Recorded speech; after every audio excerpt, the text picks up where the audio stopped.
Hello, everybody. My name is Professor Rich, and today we're talking about making a study plan using ChatGPT. So there are a lot of benefits of using ChatGPT to help you learn English. I'm sure some of you have seen other videos that I've made and that other teachers online have made.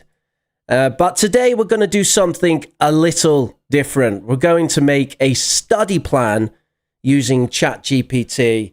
And actually, this lesson is not only about the result, the product, which is the study plan, but also it's about the process.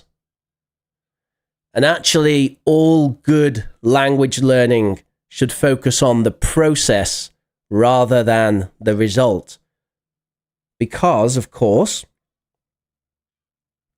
we're using language in the process.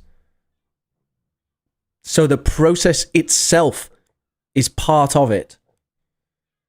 We aren't just looking for a perfect product, a perfect speech, a perfect piece of writing, but we're interested in what happens and how we get there.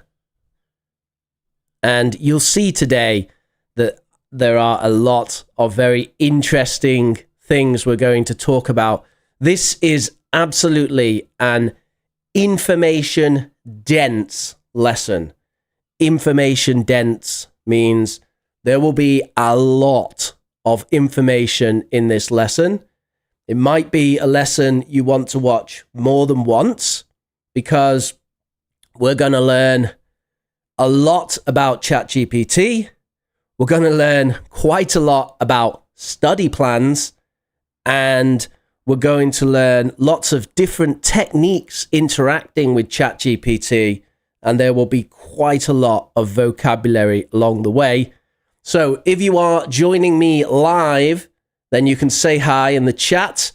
And if you have any questions as we go, do feel free to ask, and I'll do my best to answer them. Everyone's saying hello at the moment, and Pachu throws us a curveball to start with. Language is very diverse. Can we know everything? I think that's a nice philosophical question that we'll leave for now, but maybe talk about a little bit later in the class. So let me show you the end product. This is what we're looking to create. So the thing on your screen now is something which I generated with ChatGPT, and I want to emphasize a few things about this. That we're using the free model of ChatGPT. So this is something that anyone can make without paying for it. And everything I show you today is done using the free version of ChatGPT. Okay, so this is what we want to do. This is our objective. A little overview of the lesson today. So basically, the lesson is split into 3 sections. First, we're going to talk about using GPT for research. Because, our question is, what's a study plan? What do I put in it? I don't know. It's so confusing. People have so many different ways of making study plans. How do I know that my way is any good? How do I know what I should put in it, etc., etc.? So we're going to use GPT as a brainstorming tool. Brainstorming. That means we're going to use it to help us craft and come up with and customize our ideas.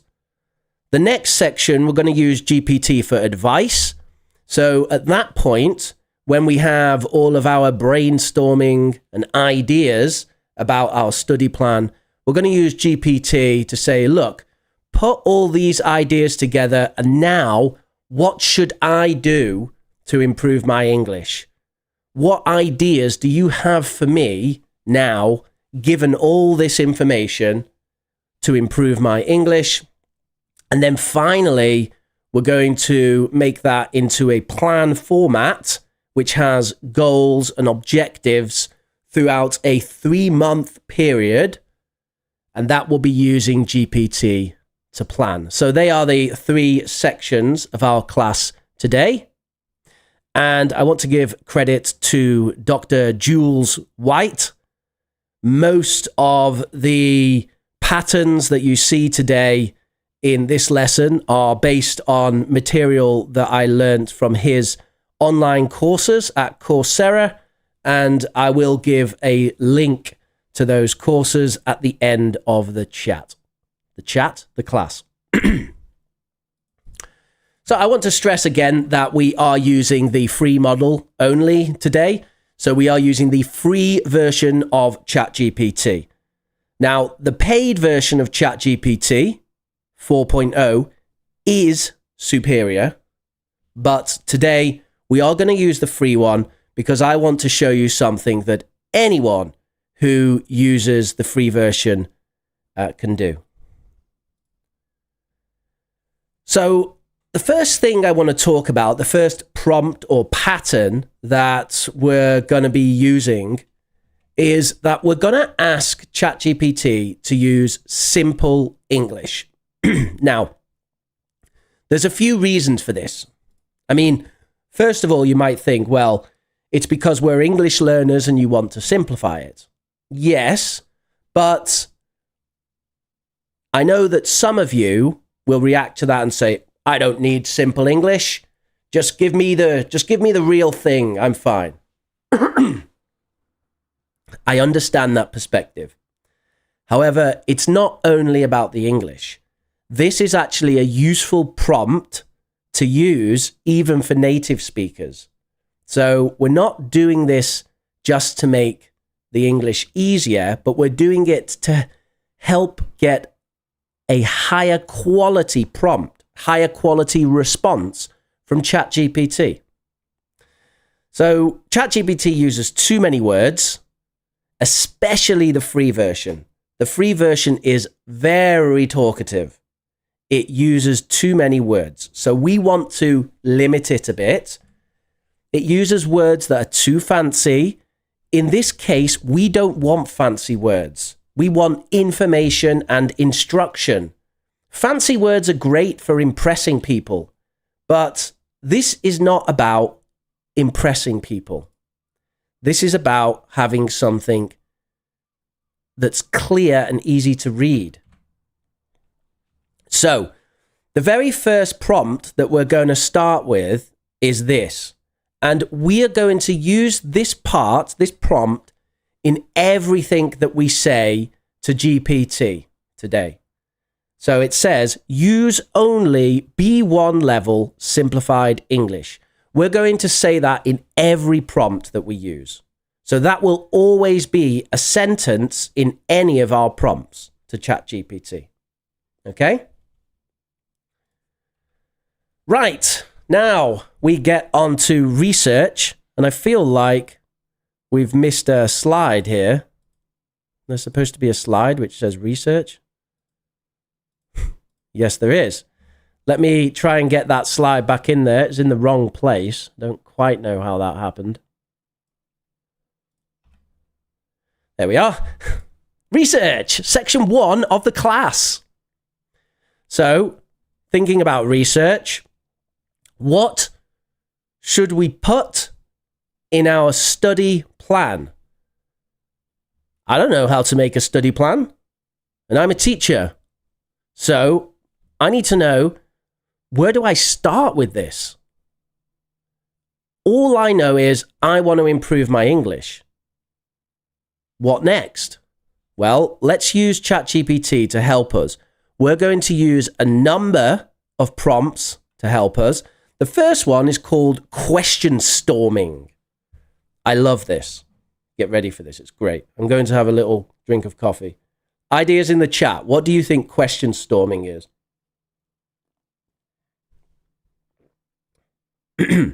So, question storming is a form of brainstorming. It's a form of brainstorming except we generate questions which cause us to think about the subject rather than just generating ideas. So question storming is a form of brainstorming where we generate questions to help us think about something. So here is my first prompt. This is the first thing that I said to GPT. So if you have GPT open now, you can try this, or you can do this later. And I said, use only B1 level simplified English. This, of course, is from the thing we talked about before.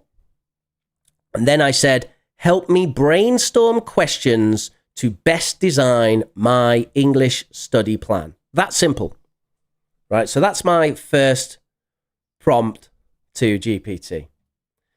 And this is what we get. So this is what I got. Sure, here are some questions to help you design your English study plan. Now, there's quite a lot of questions there. So you may want to say, brainstorm 5 questions so that you don't get so many questions.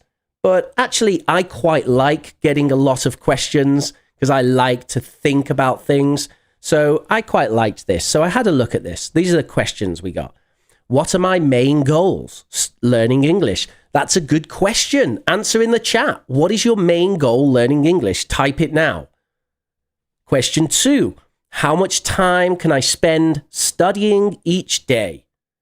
I'm going to say 30 minutes for our class today. So for our study plan that I'm making today, I'm going to pretend 30 minutes a day, which I think is a minimum if you really want to push your English.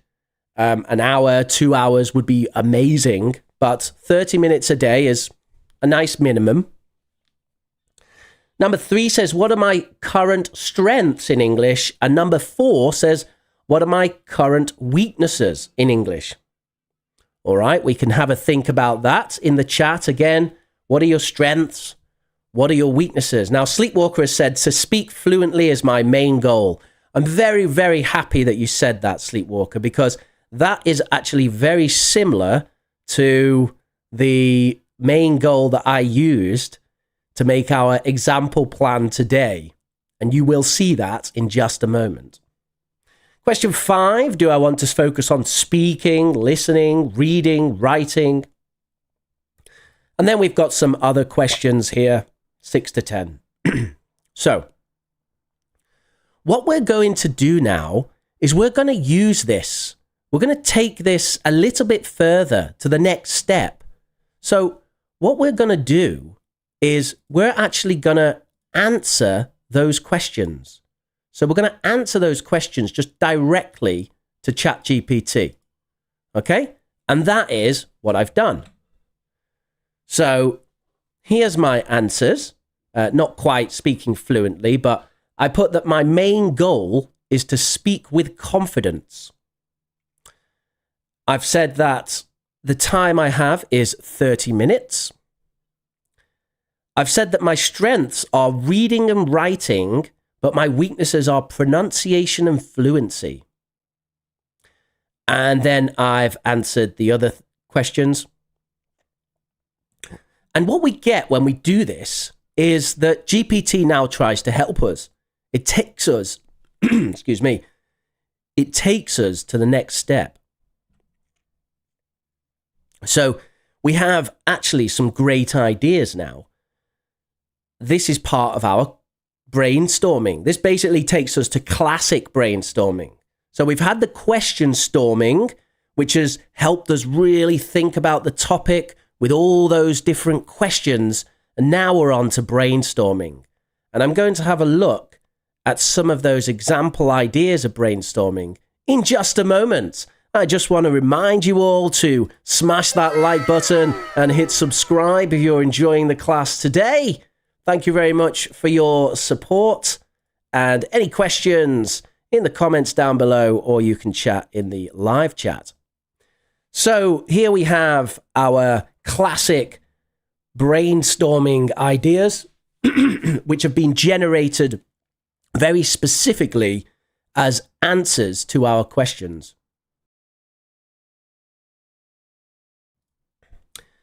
So, number 1 here, speaking with confidence. Focus on activities that help with speaking. Practice speaking daily, even if it's just talking to yourself or repeating phrases. Well, that's interesting, isn't it? Because that is something that I recommend. Speaking to yourself, auto-narration, deliberate auto-narration is a useful technique for improving your speaking confidence and fluency. Now, we're not talking about gibbering to yourself like a crazy person on a desert island. We're talking about a deliberate language learning technique. If you feel very self-conscious about this, then I suggest you take your mobile phone like this and then speak into your mobile phone like you're having a conversation or like you're recording your voice as a recording diary. So that's auto-narration. I think that would be a great idea to have in our study plan. Number 2 says 30 minutes a day, plan short, focused study sessions. 15 minutes pronunciation, 15 minutes listening. Oh, I'm getting motivated just thinking about this now. Strengths in reading and writing says use your reading and writing skills to support your speaking practice. Read out loud and write short texts that you can later discuss or present. Weaknesses in pronunciation and fluency says we're going to incorporate specific exercises such as online resources and apps. And we'll find out later when we use, because we're going to use these ideas, right? We are going to put these ideas back into GPT later. And when we do that, you will see how we get specific recommendations. And of course, we can always ask GPT to be more specific if we want. So we got some great things there, and that's a really good start. I mean, I could probably leave you there, and I'd hope you'd be happy because look at that. It's amazing. It's such a brilliant prompt which has generated so many interesting ideas. But of course, there's more. There's more. Our next technique is called assumption limits. Any ideas what this might be? Ideas in the chat. Have a think about that. And just to comment, I did run a live poll here. I said, how much do you use AI assistants like ChatGPT, Google Gemini, and Microsoft Copilot? We got 50% say a bit, that's 11 people. Then I don't, 31%, a lot, 13%, and all the time, 4%. All right, so assumption limits. This is the assumption limit prompt, and this is a very interesting way of getting GPT to think about things you don't normally think about. So what we're going to do here is we're going to question our limiting beliefs about English. We're going to get GPT to basically give us some ideas of how we might be going in the wrong direction with our English study. So let's have a look at that. Here's our prompt. It says, use B1 simplified English in your response. Given the information above, and the information above is the previous question storming answers. So given the information above, what assumptions could be limiting my English learning? So, interesting point here. By using the ideas which we brainstormed, which were made from answers to questions, then we're going to get some personalized response here from GPT. We're going to get some specific assumptions which might be limiting my practice based on the answers that I've given to GPT. So let's have a look what we've got. So GPT says, here are some assumptions that might limit your English learning. So number 1, he said, only using one method. So if you're just using one method like apps, you might miss other effective methods. And I think this is something that we're all guilty of sometimes. It's certainly something that I've been guilty of when I'm learning things, that I just stick to one method for a while, and then I get frustrated, like, why am I not improving more or something like that? And then you try something new, a completely new approach, and realize, oh, it's because I was doing the same thing again and again. It's the same with exercise and the gym, isn't it? Like, if you go to the gym and you're trying to get a new record or do something new, you can't get to that goal by doing the same thing you always do. You need to try something new. Then we've got number 2, not practicing enough. And GPT here has a bit of a dig at our 30 minutes a day. If you only study for 30 minutes a day, but do not practice speaking regularly, it might slow your progress. Thank you, GPT. I'm going to read between the lines. We can see GPT using some hedging here to sound more polite, but indeed, 30 minutes a day is the bare minimum. Thank you for pointing that out. We've got ignoring pronunciation, which if you're someone who's doing self-study, I can understand why GPT would highlight that. Now, this is a really interesting one when we get to number 4, which says not measuring progress. That's interesting, isn't it? Have you thought about that? How do you measure your learning progress right now? What do you use? Like a grammar check or something? Do you use La Escuela Oficial de Idiomas Exámenes? In the case of Manuel. What do you use to check your progress? How do you know that your English is improving in the way that you want?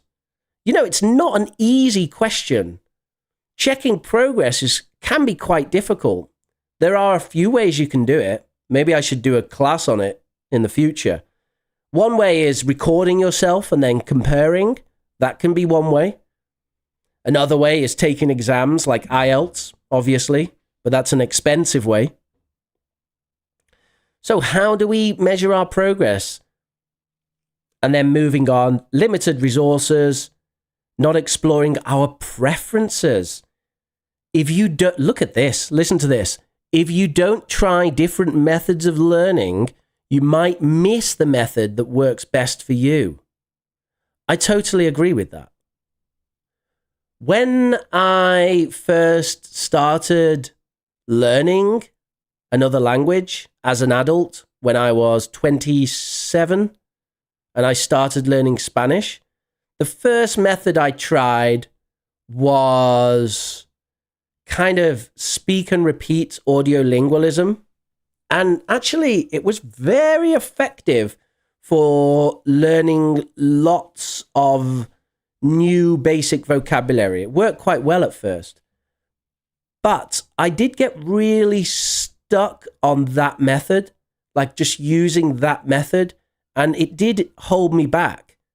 I used that method for about a year, my first year of learning, before I started to experiment with other things. And now it certainly is not my favorite method. In fact, ideally, I don't think I would use audiolingualism at all. So kind of speak and repeat style learning. So I definitely agree with that. Okay, so that was questioning our assumption limits.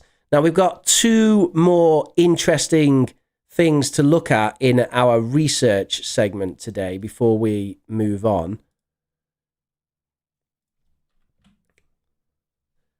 So this one is kind of similar to assumption limiting, and this is called worst way prompting. So, what is worst way prompting? Check this out. Use simplified B1 level English. What are the worst ways to improve English speaking? So what we're going to get here is a list of bad ideas, hopefully. And they will help us with our plan because they will at least give us something to think, have we got this in our plan? Because maybe this is not such a good idea.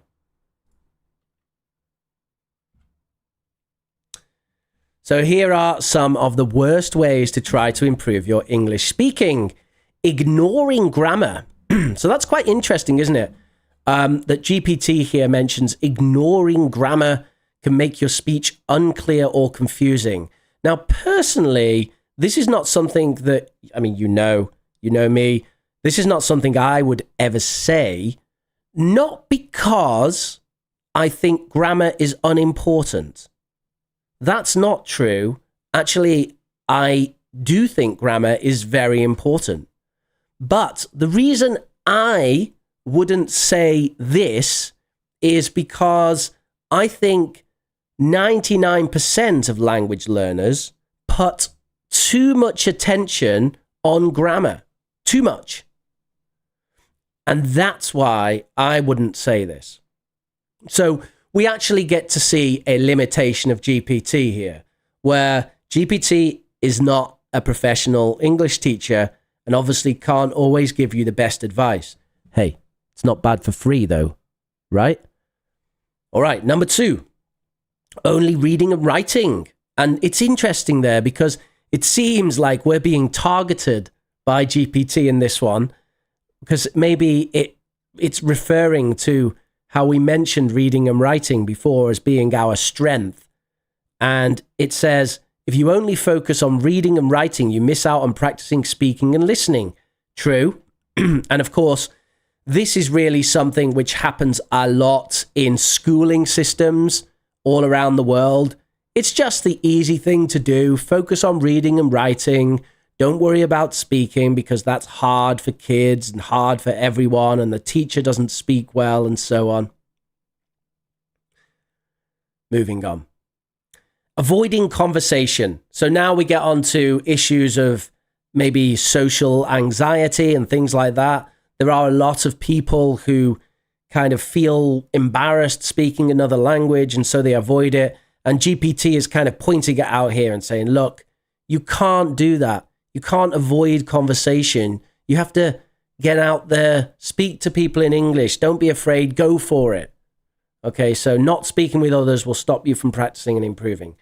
I always say it, speaking with other people is the best way to improve your speaking in English. Not asking for feedback, only using language apps, sticking to your comfort zone. So we got some great ideas here.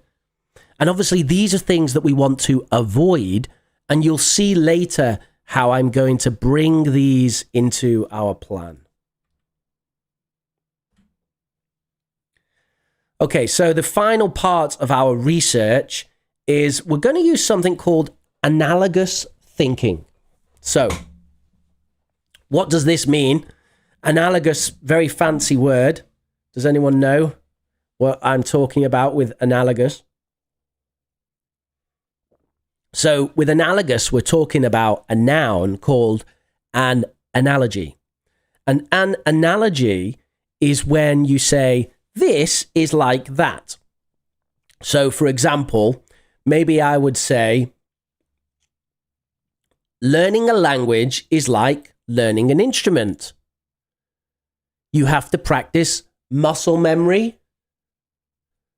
You have to practice training your ear. You have to practice reading.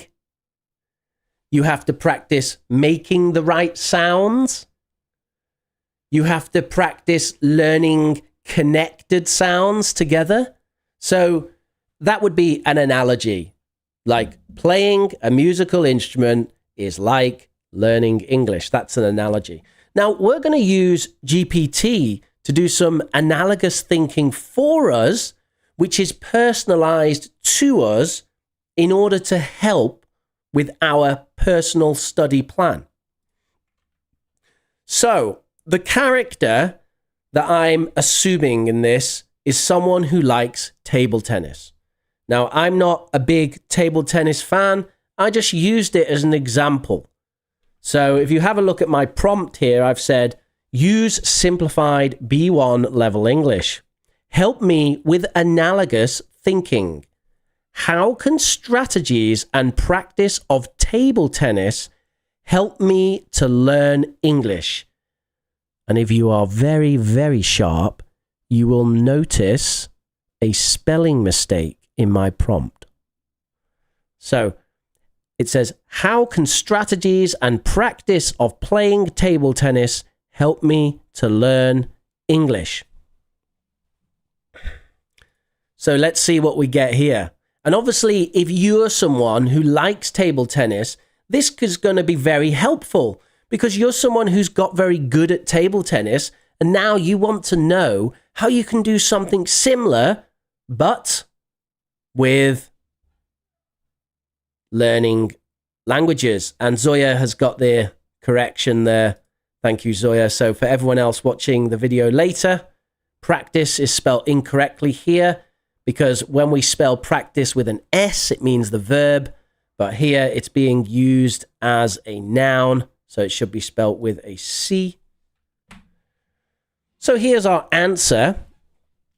So we've got practice regularly, spelled correctly by GPT. And yes, of course, if you want to get good at table tennis, you practice, so that makes sense. We've also got this idea of focusing on technique. In table tennis, you learn different techniques to hit the ball effectively. Forehand, backhand, spin. And it says, in English, you learn grammar and vocabulary, which are like techniques to help you. And there's loads of other techniques, as we know. Learn from your mistakes, stay consistent. Now, I really like this one. This is actually my favorite one right here at the bottom. Now, Manuel's complaining about the size, so I'm going to zoom in just for you, Manuel. Oh, is that it? We can just zoom in that much. Does that help you? So we're going to look at number 4, which says watch and learn. Watching skilled table tennis players helps you understand how to play better. Similarly, listening to native English speakers can help you understand how to use the language correctly. I love that. And, you know, interacting with native speakers is one of the best ways to learn like this. But another thing you can do is task-based learning, which is where you first try to do a task and then you listen to a native doing the same task. This is a great way of learning language. Just try it. I've done it on this channel before. Listen, you do a task yourself first. That's step 1. And then step 2 is you listen to a native doing the same task. And you really notice the language that they use, the phrases that they use that you didn't. So that's really cool. And that brings us to the end of our research and brings us to the next section, which is we want to put it all together. So we've got loads of research now, haven't we? If we go back through this, we can see all these big walls of text, right? Loads of walls of text. So what do I do with all that? It's like putting together makeup, tropical fish, and a mountain. How do you put those things together? Well, of course, we're going to use GPT to do that. And we're going to use something which I've called the master prompt. And actually, basically, this is my prompt. There's nothing that special about it, though. So this is what I've said. I said, I want you to make a plan for me to improve my English. It can involve practical elements as well as study. I wanted to keep it broad. I don't want GPT to just tell me about times that I learn vocabulary from a book or something. So I really wanted to make sure there were some practical suggestions in there as well. And then I've got avoid these mistakes and use these suggestions. Now, what we're going to do is we will take the list of good things and the list of bad things that we've done in our research. If you remember, we had some bad things like what's the worst way of learning English and what assumptions would limit my English learning. So we've got bad things. And then we've got the good things, which were the suggestions we had in the brainstorming and the analogy with table tennis. We have a big list of good things and bad things. And we're just going to put all those things into this prompt. Okay, so this is our master prompt. And that's the list. And now I agree with you, Manuel. You absolutely need a magnifying glass for that. But that's okay. I'm not going to. You don't need to read the list. We've already talked about it. This is just the list of all the things from our previous prompts. And I've carefully put the bad things in the part that says avoid these mistakes. And then the good things are in use these suggestions. So this is going to be GPT putting it all together for us. And then we get this. This is actually only part of what we get. We actually got quite a long answer. This is just part of the answer showing here. But you can see we've got some kind of good ideas, right? So it says daily practice, speak daily, at least 10 minutes on your speaking. And look at this. You can talk to yourself, describe your day, or discuss a topic you like table tennis or tea. So you can see that it's using all that information from before, including that I like table tennis and I like tea, and it's bringing that into our study plan.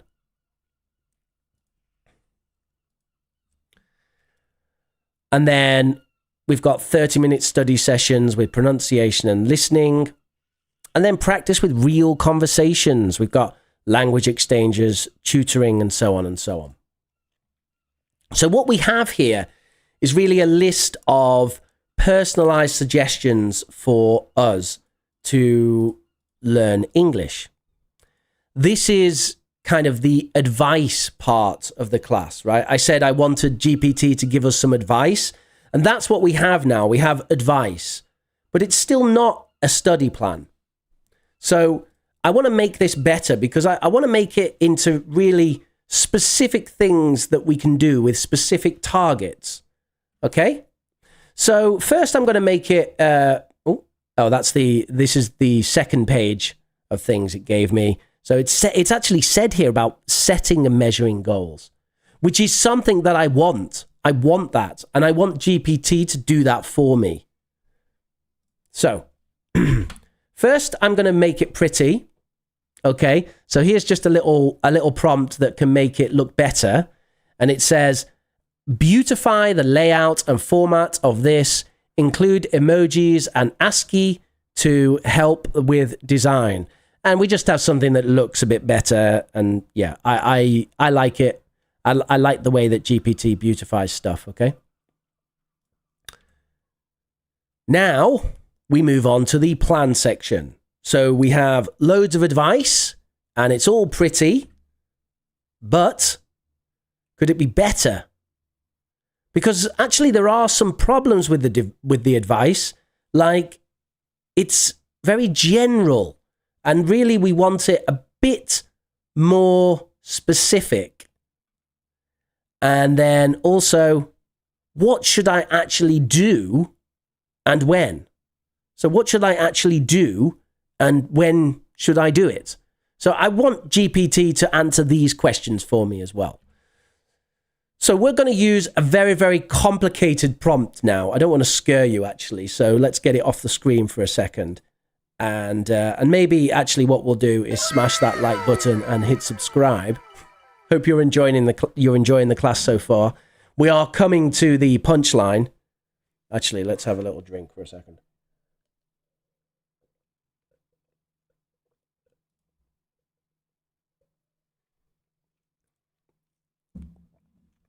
It's up to you, Emmanuel. To be honest, there are not many differences. The differences are very minor. The differences might annoy you, but really they're not. They're not a big deal. All right, so here's our prompt. This is called the cognitive verifier. So the cognitive verifier is that we get GPT to ask us questions in order to improve the response. So remember, I said the plan wasn't very good. We want to improve the quality of the plan. So it says, Ask me a number of questions to help me improve. Ask me a number of questions to help improve your response, and then use this study plan to set progressive weekly goals for me over a 3-month period. So notice what I've said there. Progressive weekly goals over a 3-month period. Also, the key point, ask me a number of questions to help me improve your response. We also have said, use B1 simplified English in your response. And then at the end, I said, now ask me the questions. That's a bit weird. Why did I do that? So the reason why I did that with now ask me the questions at the end is, if we don't do that, then sometimes GPT gets ahead of itself and it will ask the questions and do the next instruction. So it asks the questions and then it gives the next response. But I want it to wait for me to give the answers before it does the next bit. So I want questions, answers, and then I want my study plan. So that's why I said, now ask me the questions, to make it clear. Look, don't go crazy. Just ask me the questions and then we'll get to the next bit. And that's what we get. So here we've got our questions from GPT. And he says, what's your current level of English? That's a good question. I don't think we spoke about that before, so that's useful.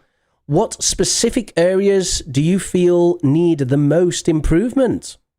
Great. How much time can you spend on studying English each day? And we know from before I said 30 minutes. Do you have any topics, favorite topics or hobbies you like to learn about in English? And notice he's picked up table tennis and tea from before. So he actually picked those up from the previous, from earlier in the conversation. He says, do you prefer learning with apps, books, videos, etc.? So he's asked us a whole load of questions about preferences. And this is going to help us. This is going to help us bring everything into our plan and improve our plan and make it more specific. Make it more specific. All right. So then, of course, we answer the questions.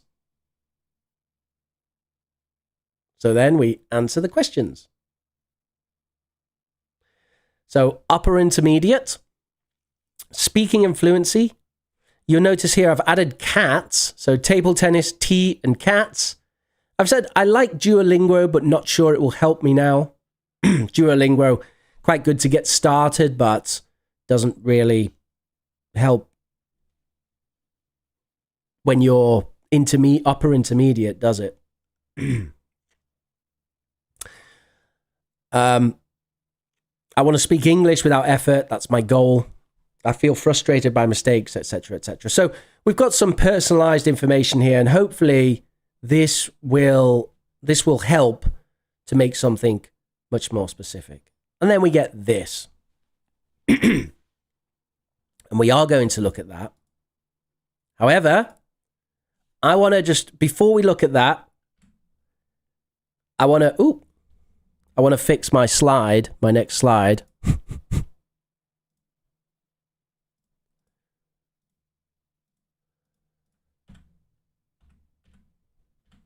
Okay, there we go. So before we look at that, I just want to do one more, and I want to say, great, don't worry about preamble and post comment. Preamble and post comment is just when GPT says, hey, here's your plan. And then at the end says, and that's a great plan that I want you to use. I just want to take that out just so I have the full plan. And then I've said, amp up the emojis and design. I want this to look good because if it's more attractive, then, you can engage with it. And a nice, attractive plan kind of pulls you in. So, and that's it. This is what we get. Now, remember that it's 3 months. So that's 12 weeks. But here we've got 12 weeks worth of targets. And what we can do now is we can go through this plan and we can edit it ourselves. We can think, is that a good idea for that week? Does that seem like something I can do? Can I actually do those targets? You know, and you can edit it. And then you have your plan. So you can see the things that we have. Speak for 10 minutes about table tennis, tea, or cats. I think that's an excellent start. You know, in my first class with a student, pretty much the first thing that we'll do is talk about your favorite thing.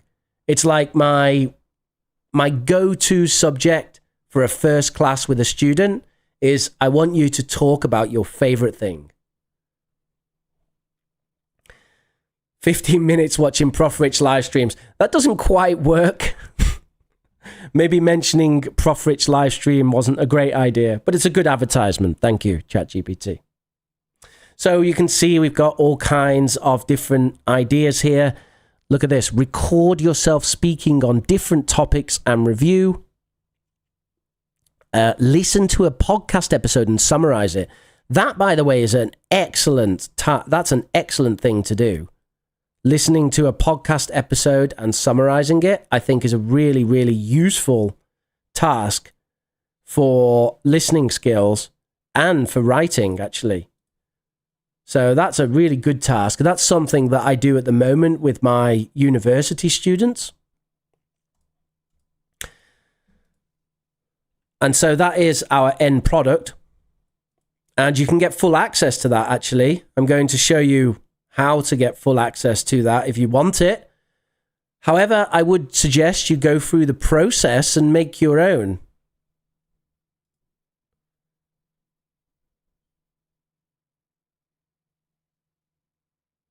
My computer's dying for some reason. Not quite sure why. So let's move on to our summary. It really is dying. Okay, just hold on 1 second. I'm going to restart PowerPoint. And hit that like button and subscribe. It's a great time to do it, isn't it? When your computer's just exploding. Okay, yeah, it was PowerPoint. That's weird. All right, we're back in. So let's summarize the whole lesson today. First, we talked about using GPT to do research. We talked about a technique called question storming. Then we asked about our limits, our limiting beliefs, our assumptions. Then we talked about worst way prompting. So what's the worst way of doing something? And then we had a look at analogous thinking. So analogous thinking is, I'm really good at X. How does practicing and being good at X relate to learning English? And GPT can give us some ideas on that. Then we made the plan. We used the master prompt to bring it all together. We use the cognitive verifier pattern to turn it into a more specific plan with goals week by week. And then we beautified it. That is, made it look very attractive. And then we refined with Scamper, which we never did. Do you want to see that? I'm going to leave that. That's a homework task. What is Scamper?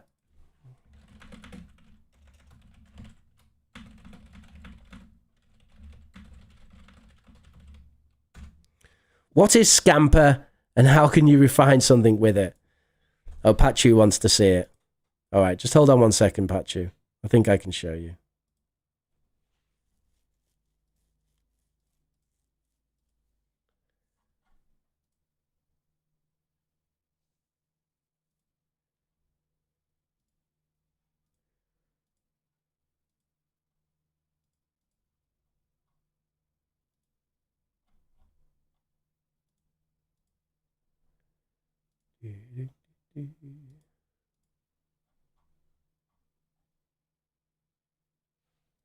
Maybe not.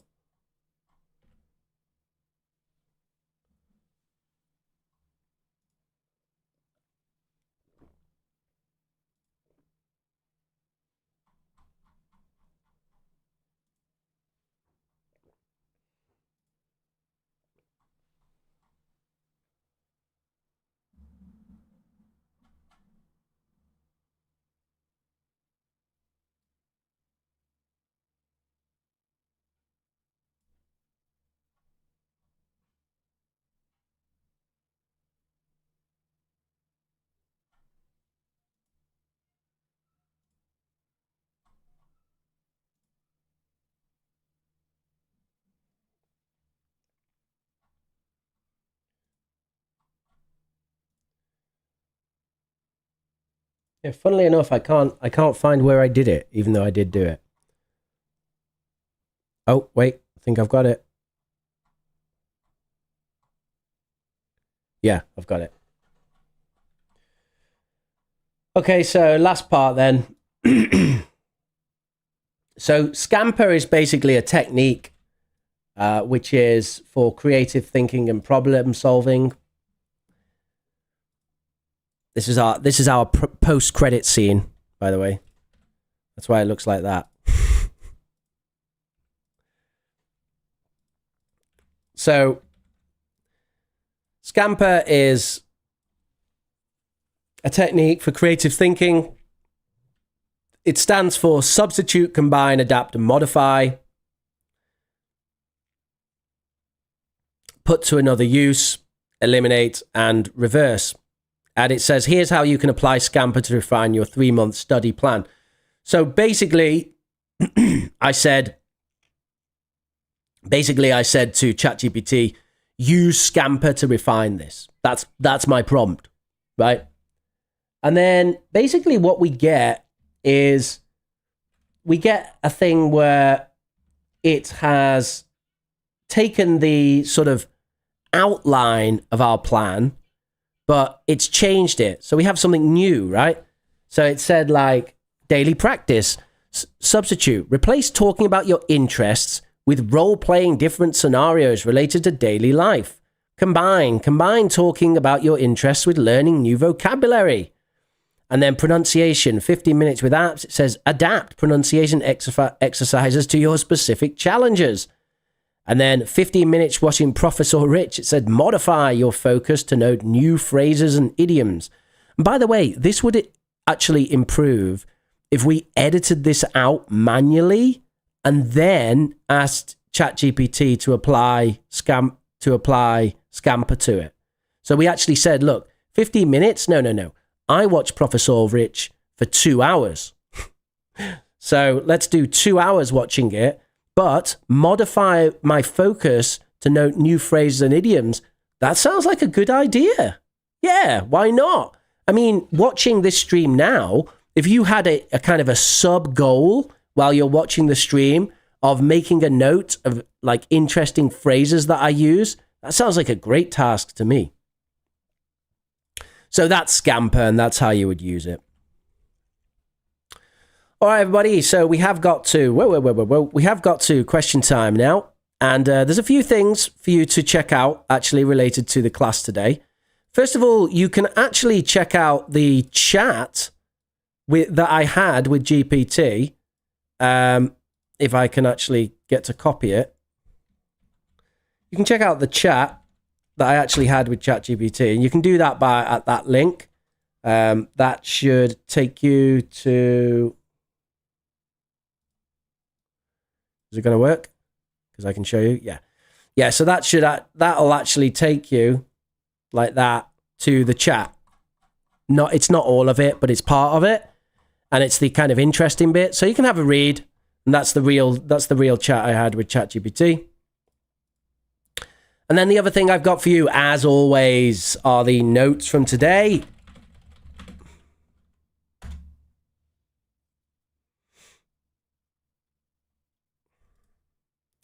You can, of course, download the notes from today. The link is in the chat and will very shortly be down below the video.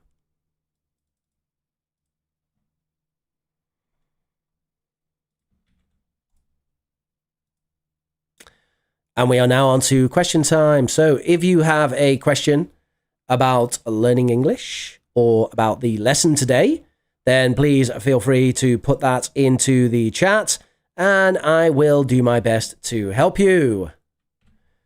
Here is my reference today as promised.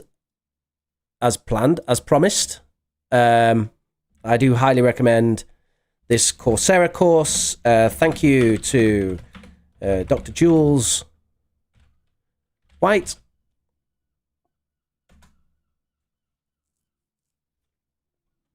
For his excellent prompt engineering course on Coursera. Actually, I've done several of his prompt engineering courses and they're all very, very good. So any questions that you have about English, ask those in the chat and I'll do my best to answer them right now. What have we got? Hello, everybody. Did you enjoy that?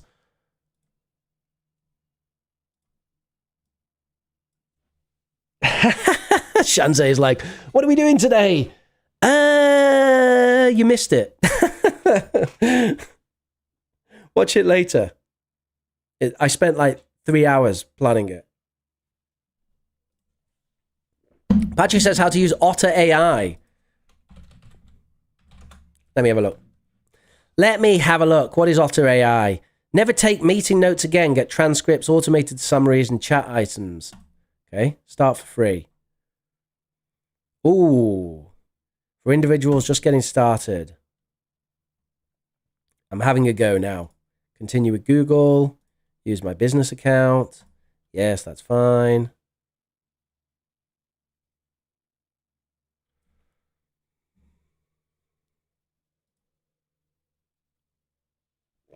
Ooh, Autopilot can record and summarize Zoom meetings. Interesting. I'm not sure I want this thing recording my meetings, though. Isn't that a little bit of a privacy issue? It wants to see and download any calendar I can access. There's quite a lot of... Quite intrusive, this app, isn't it? Where is it from?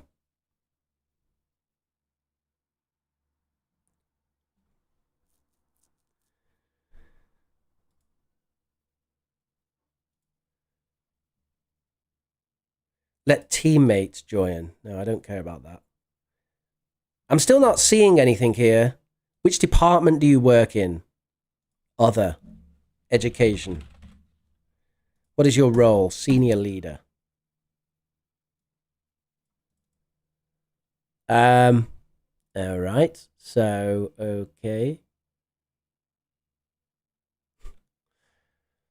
So, I have no idea, Pachu, but this is it. It wants me to connect my Zoom account so it can join my meetings and take notes. So that's... I mean, I'm interested. I'm interested in the quality of notes that you get. For sure. Thank you for telling me about it, Pachu, because I am really interested in this sort of stuff. So I will definitely investigate this. But I've never used it before, so obviously we're not going to be... I know I'm a bit wild, but I'm not going to just try it right now. So yeah, it looks interesting. Thank you for that. I'll put that on the list of things to investigate. It was good, Shanze, but you can watch later. Hey, these videos are free on YouTube, and they're there. Can you reprogram your own GPT by writing codes? So the thing is, you don't need to write codes to make a specific GPT, right? So this is the thing. This is the thing, Cal. GPT is not really... You don't make GPT by writing code. Do you want me to show you how it works? Here we go. Language teacher thinks he knows how to explain large language models. All the IT guys can laugh their ass off now as I completely failed to explain how large language models work. So basically, someone writes a simple program, right? You write a program which builds a statistical response model of what normally come or what should come next in this context, and then trains the model on billions and billions of written texts. So basically you start with that. You write a program which just looks at loads of text, like really loads, lots. That's how this works, right? And then out the other side of that, you get this kind of weird monster thing, right? Honestly, like a kind of a weird monster.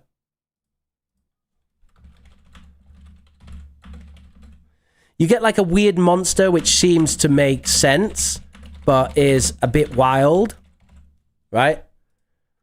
And then what they do with that is they train it. So they take this weird monster, which has had all this statistical data, and then they have what they call supervised learning, which is when the person comes and trains it and refines it, right? So it's like we actually say to ChatGPT, ooh, don't say that, say this. Don't say that, say this. Don't say that, say this. And they keep doing it. And basically they get this, they take the statistical model and they bias it to their training. And then what happens after that is you get your large language model. So that's it. That's what you get. And the thing that you need most to make this happen, by the way, is for the very first step. The first step is the limiting factor, because for the first step,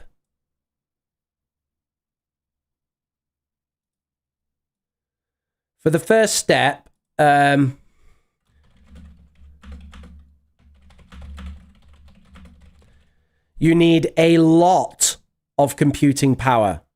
A lot of computing power. For the first step, you need a lot of computing power to do that statistical analysis, because it's billions and billions of texts, a massive statistical model that you create.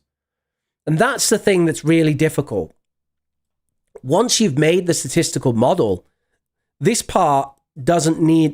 still needs some processing power, but it's not the same. This is the bit that needs a lot of processing power. So that's how you build an LLM, which is, the AI chatbot from scratch, right? But actually, you don't need to do that. So to go back to Cal's question about, could you make your own GPT? You don't need to program to make your own GPT. GPT actually lets you make GPTs yourself. And you can see here,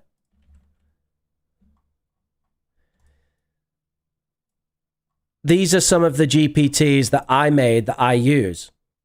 So you can see I've got succinct, different, Kahoot generator, grammar, crucial conversations. I have more, by the way. I've got lots. I've got all kinds of different GPTs, and you can program these quite easily. You can train these models quite easily on ChatGPT. So, for example, succinct is a GPT that will give me a very short answer, right? So, I said before, GPT always gives you these long answers, whereas maybe I just want a short answer. So I say like, what does analogous mean, right? Now, normally, if you ask GPT, what does analogous mean? I'll show you what you get, right? So, normally, if you ask GPT, what does analogous mean? You get that. Look at that. I mean, yeah, I'm sure, it's a nice comprehensive explanation and very helpful in some ways, but it's not very helpful to me most of the time. So instead, I use my special succinct GPT, right? And what do I get if I use succinct? So we're going to use succinct, which is this one here. What do we get? We get this. Now that looks a bit better, doesn't it? Analogous means similar in some way, comparable to something else, having a similar function or structure, but a different origin. That's a really good definition. And look at the bullet points. Dunk, dunk, dunk. So that's my succinct GPT that I quite like. And these are some others that I use. It's quite easy to do that on ChatGPT. You don't need to know programming. You can actually make the GPT through conversation. And by the way, you can actually achieve the same thing just by telling the GPT to do this stuff. So all this really does is it just saves you the time of having to tell the GPT, I want you to be succinct. I want you to use B1 simplified English. I want you to use bullet points, right? It just simplifies all that by having it ready for you. So that's what that does. Zoya says, how much do you use ChatGPT and what for? Good question, Zoya. Good question. All right. Let me show you then. How much do I use ChatGPT? I use ChatGPT, I would say,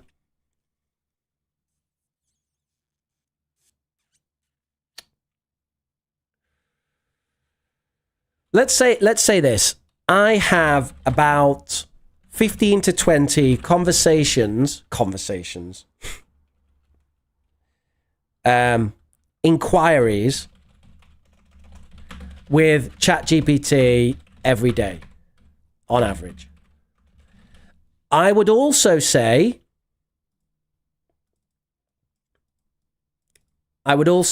that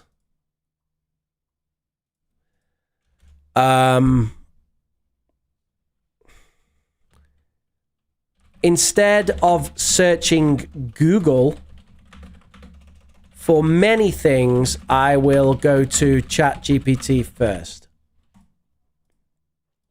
So, in a way, ChatGPT has replaced my web searches. Not really. I still search the web quite a lot, but I would say it's about 50-50. 50-50. Right.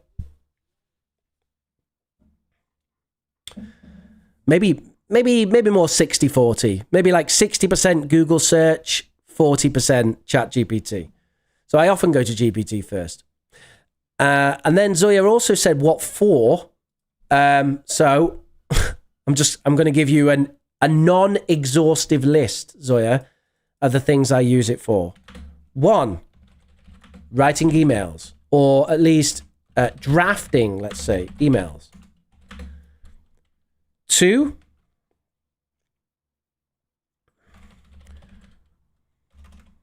questioning my plans and behavior. So sometimes you feel a bit unsure about how to behave in a certain situation. I ask ChatGPT. It's very good at that. So I find that helpful. I use it for grammar inquiries. Now, obviously, it does help being an English teacher that I can apply my knowledge to what it says, but I 100% use GPT as a reference, and I have a special grammar GPT which makes reference to 2 books that I recommend, which are Martin Parrott, Grammar for English Language Teachers, and Michael Swan, Practical English in Use. And the GPT actually references those books in its answer, which is what I want. So I use it for grammar inquiries. I use it for Christian questions or discussions. So I have discussions with GPT about certain elements of my faith. And to be honest, I find it super useful to do that. By the way, it's worthwhile saying I am a skeptical person who approaches things and questions them and doesn't necessarily believe they are true or not. So I naturally, when GPT tells me something, I'm naturally skeptical. I don't just accept it. And of course, everyone says, the problem with GPT is it lies, it makes things up, it's not always true, blah, blah, blah. And that's the case, What's this person speaking another language in chat?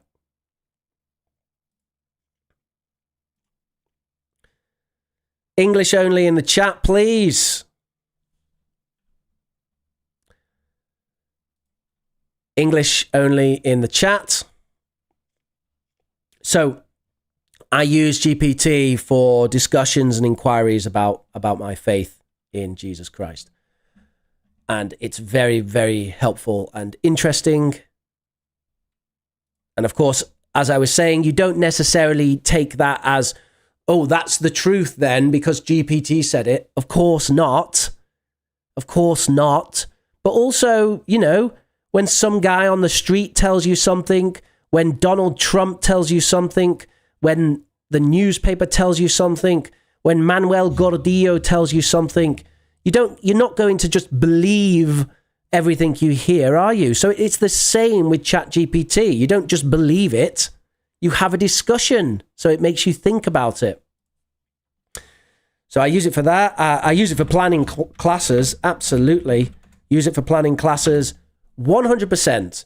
I want to be clear about this. I almost never plan a class now without using ChatGPT in some way. So I almost never plan a class now without using ChatGPT in some way. At the very least, I use it for brainstorming. I very often use it for brainstorming. Because, brainstorming takes a lot of effort. And honestly, I need to put my effort into something else. I've got other stuff that I need to do with my teaching, right? So, I need to make these PowerPoints. And by the way, the generative AI PowerPoints are just no good right now. Maybe in the future, but not right now. So yeah, I use it for planning classes, grammar inquiries, Christian questions, questioning my plans, drafting things. Making plans, as I've shown you today, generating images, and loads of other stuff, Zoya. Loads of stuff. Tons of things. By the way, it's a tool. You use it, you take it, you refine it, okay? I do not recommend that you put something into GPT, take the thing that comes out and say, okay, that's it, finished product. That's not a good way of operating. I want to make that clear.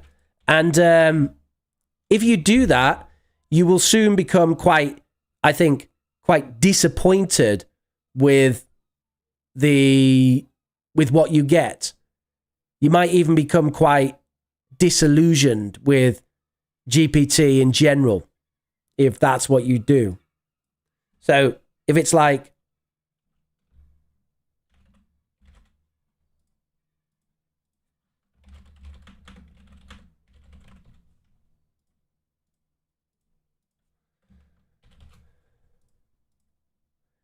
if you do this, basically, I'll put this in GPT and there's my final product. This sucks. That really sucks. That is, the stuff you get is no good.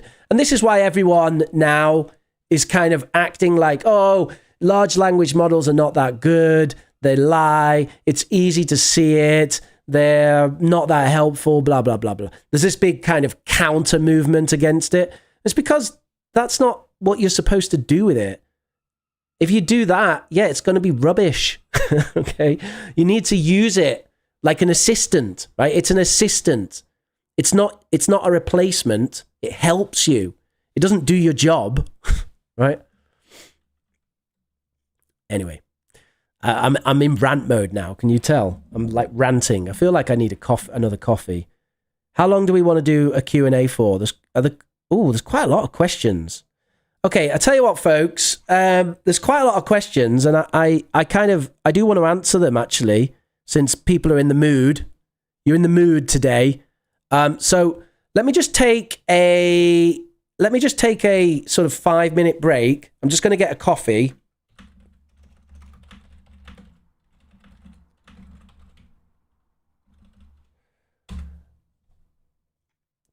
I'm just going to get another coffee, and then I'll come back and I will answer all of your questions. Okay? Wow, there's loads. It's a special day today. I can see everyone feels inspired.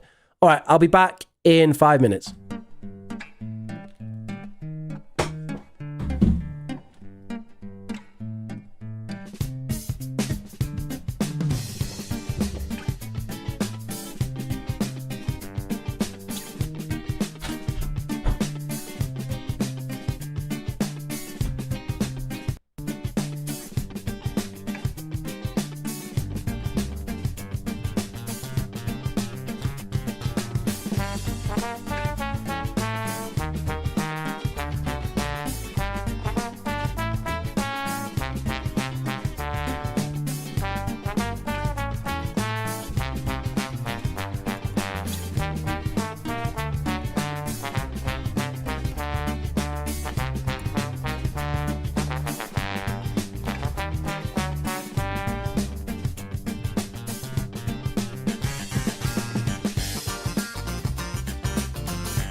And we're back with another coffee.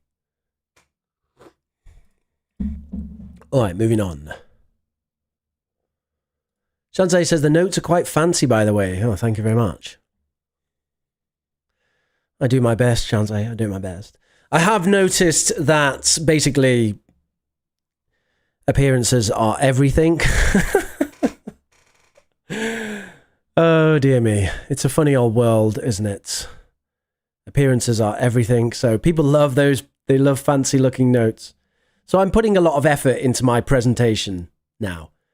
It took 3 hours to make that presentation.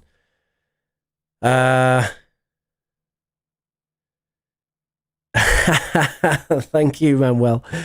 Sir, can you take a few classes on computer science or programming like Java, C++? I never learned such things. I don't think I'm qualified to teach how to program. To be honest with you, Pachu, you know, the best way of learning to program now is something like Code Academy or Data Camp. Data Camp's really cool. Check out Data Camp. Do a Google search for Data Camp. It's really cool. And, you know, the instructors are brilliant and it has an online system for learning stuff. Learning programming has never been easier. And by the way, GPT is a great assistant for programming. So, you know, check it out. Get involved. Please do smash that like button. I couldn't agree more, Julia. Coding, yes, as I mentioned. What do you think is the difference between humans and AI? Well, I do believe this requires some notes.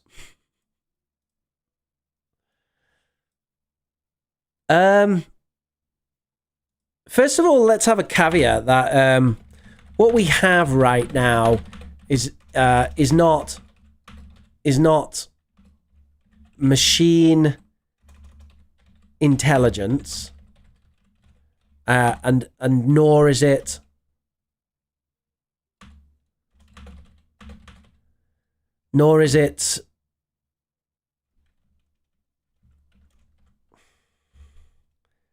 what do we call it? General, what do they call it for AI?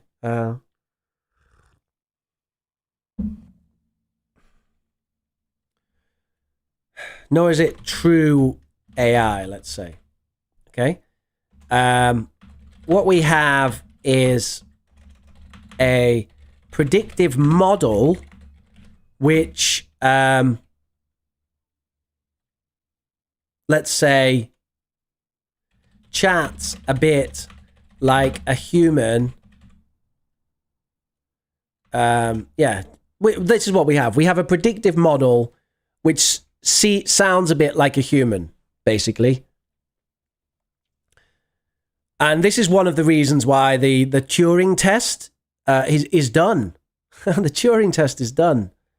Because people can't, if they're text chatting, often people can't tell the difference.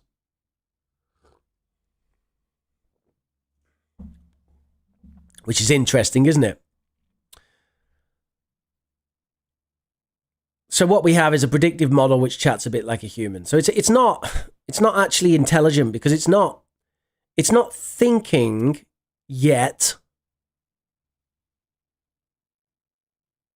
by, at least if we consider thinking to be measured by our human perspective, it's not thinking. So, and since, to be honest, by the way, since we invented language, then I think we can say that we define intelligence, and we do define intelligence as being something related to us, isn't it? We say, like, we are intelligent and there's no other intelligent life on Earth, right? Only humans, right? I don't know, guys. What do you think? So we define intelligence like that. So then when we talk about artificial intelligence, we want something that has our kind of intelligence. And I don't think we're there with chatbots yet. And actually, I'm not sure that this technology can ever get to our intelligence. Actually, from what I understand, we are kind of at the limits of our intelligence.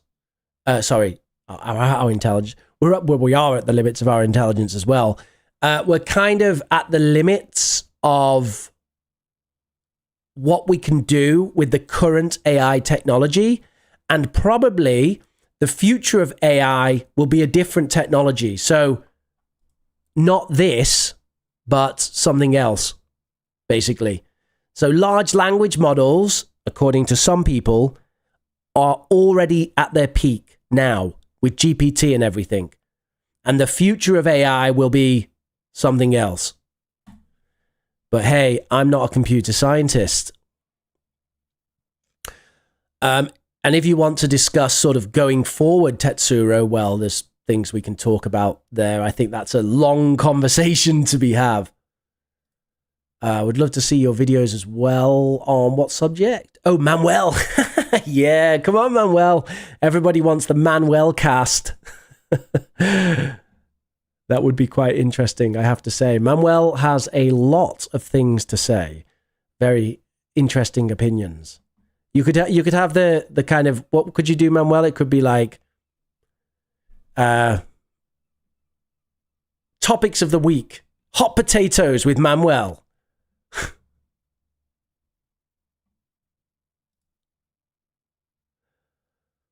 A human can make mistake and forget things. GPT simulates that, Tetsuro. So if you have a long conversation with GPT, it will forget things from the start of the conversation, and also it does make mistakes. I use 0% GPT. You mean you never use ChatGPT?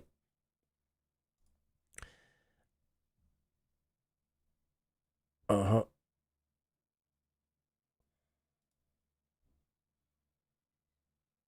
Excellent idea. Question for Tetsuro.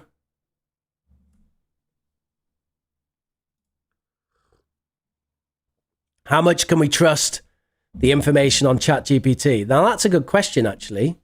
How much can we trust the information on ChatGPT?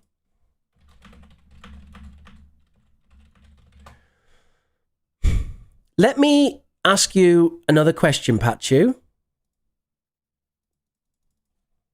How much do you trust? How much do you trust your? How much do you trust what a politician says? How much do you trust what a journalist writes? How much do you trust Wikipedia? How much do you trust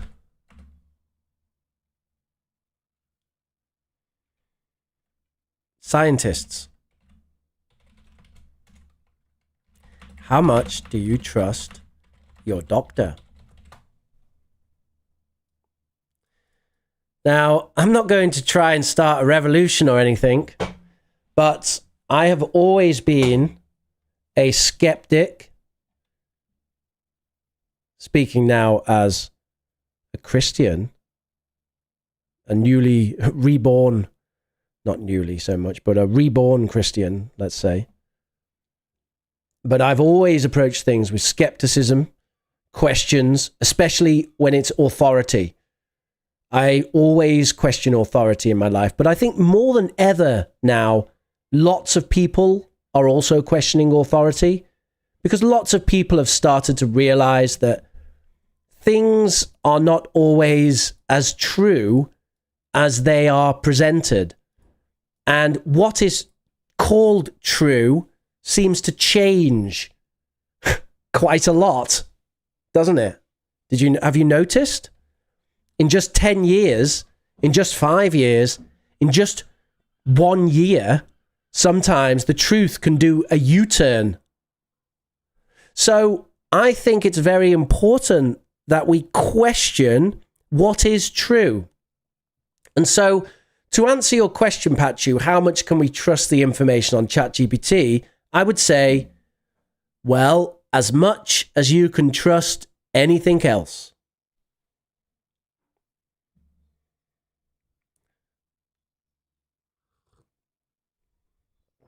And we'll leave it at that.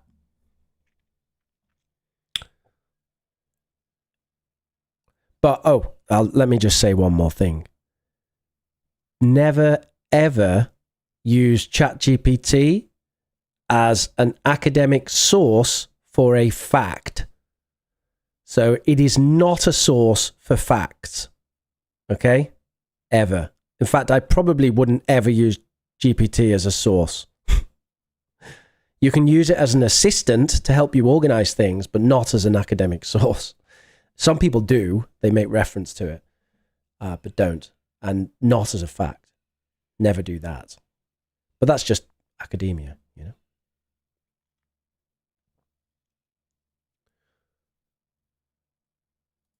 Spill the beans. I think I did.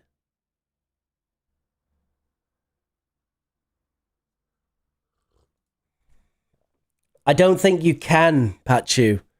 I don't think you can. But you were talking about programming, right? You spoke about programming. So do you know a bit about programming? Oh, this is annoying. Let me just move this window because I don't like how it's there. You know about programming, right?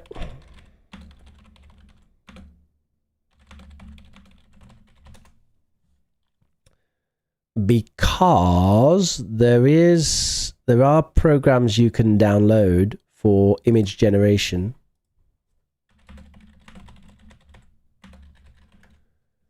Like AI image generation, which are free and you can run it on your own computer.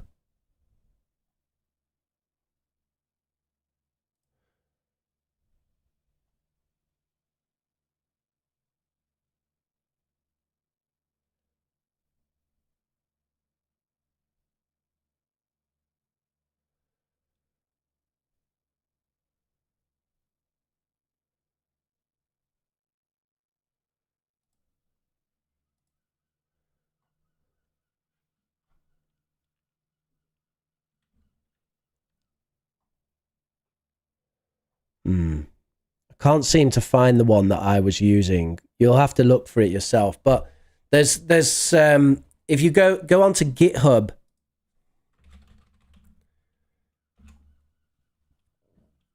and you can find AIs on there that you can run on your computer to generate images. Excuse me. Too many coffees before breakfast. Excuse me.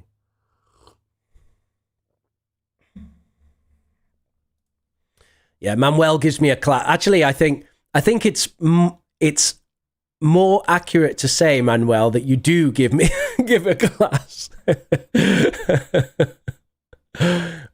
Manuel sometimes jokes about charging me for the Spanish lesson.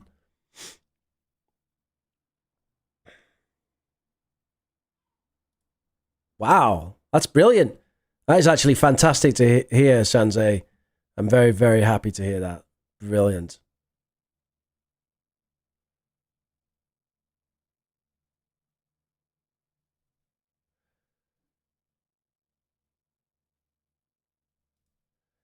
Yeah. The image generation's really good. Yeah, it is really good. I mean, can I show you that? Where have my GPT chats gone? Over here.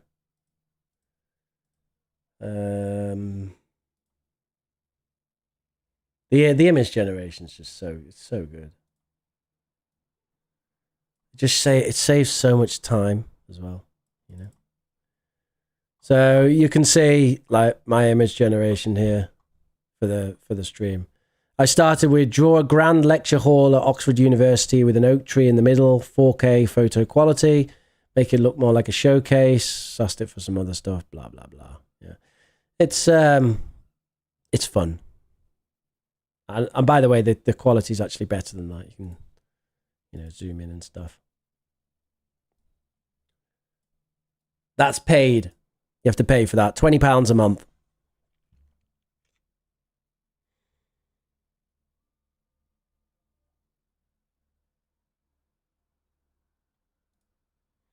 Hello, Pallavi. How are you doing? I've just got to this part of the chat. When did you arrive? Like an hour ago? Free websites for movies or TV series. I don't think I can comment on that, Pachu, but there is, you could try Plex. Plex, it's a completely legal site, which does have some free films and TV series and stuff. I've spoke previously about book suggestions, so I don't, and it was quite recent, so I don't think I'm going to comment on that right now.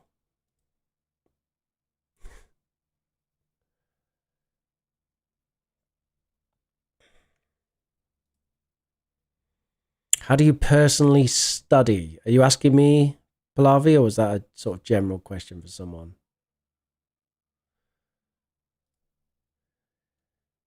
Hey, look at this. This is a good question. Code switching. Do you think it's acceptable to use two languages in a sentence? For example, moi and le garçon are playing chess. What do you mean by acceptable? That's the problem, isn't it, Cal? What do we mean by acceptable? The thing is, do you mean like, do you mean can you do it? And the question is, yes, you can. Right? That's definitely the answer to that. So the question, can you do it? Yes, you can.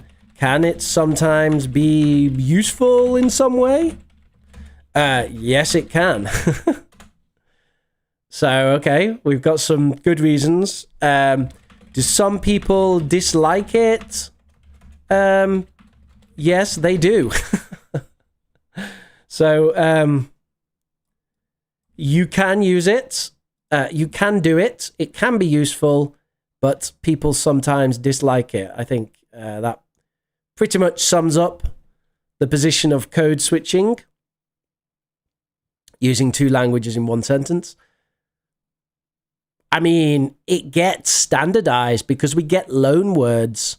So it actually becomes acceptable sometimes. Like in English, we have faux pas, or we have film noir, film noir, film noir, faux pas, c'est la vie, c'est la vie.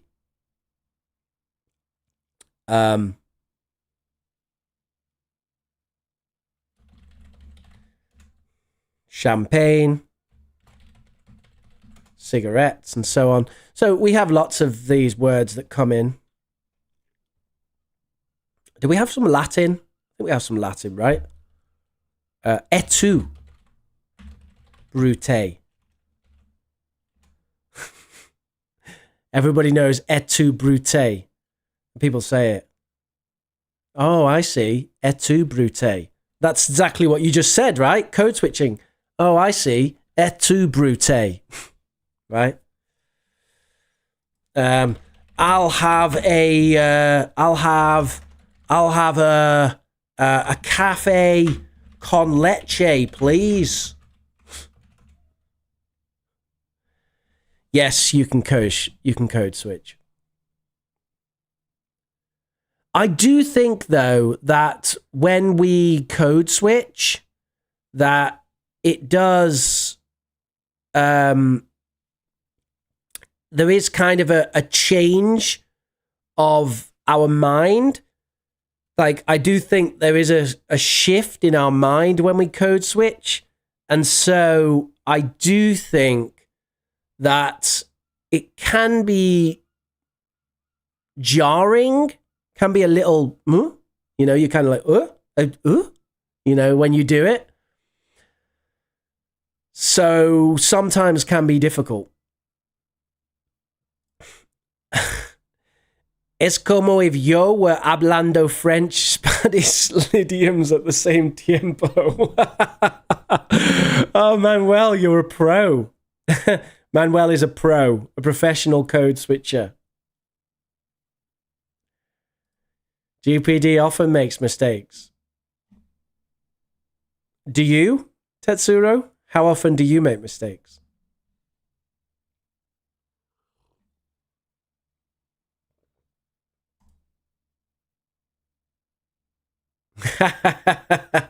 Pallavi. Are you going to hold me to that?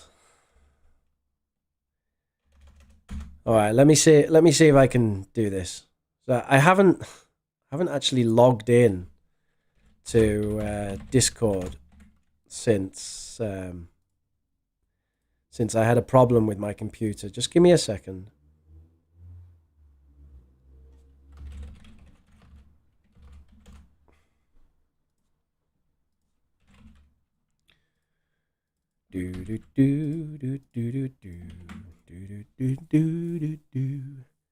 Enter Discord auth code. Yes, we are in. And I have messages from Vladimir. Where's he been?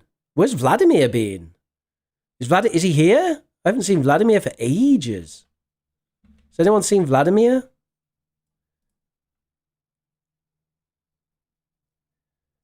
Priya. Ooh, that looks good. Look at that.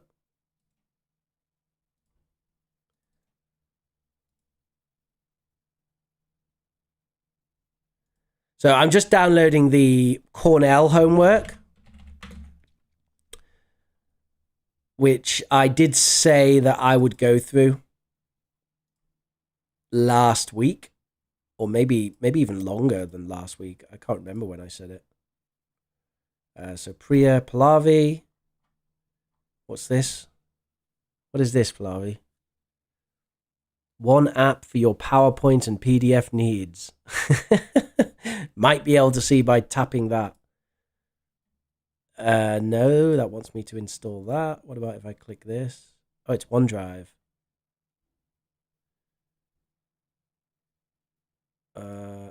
Yeah, I got it, Pallavi. Thank you. You didn't send me a virus. That's fantastic. Vladimir and Alex, I went to Cornell. Ever heard of it?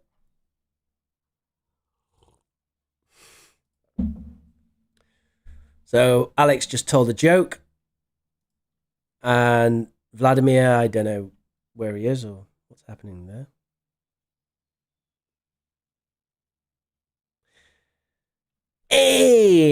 Anyway, let's have a look at we'll have a look at Pallavi and Priya's homework. Once we're done with questions. So you'll have to wait, Pallavi.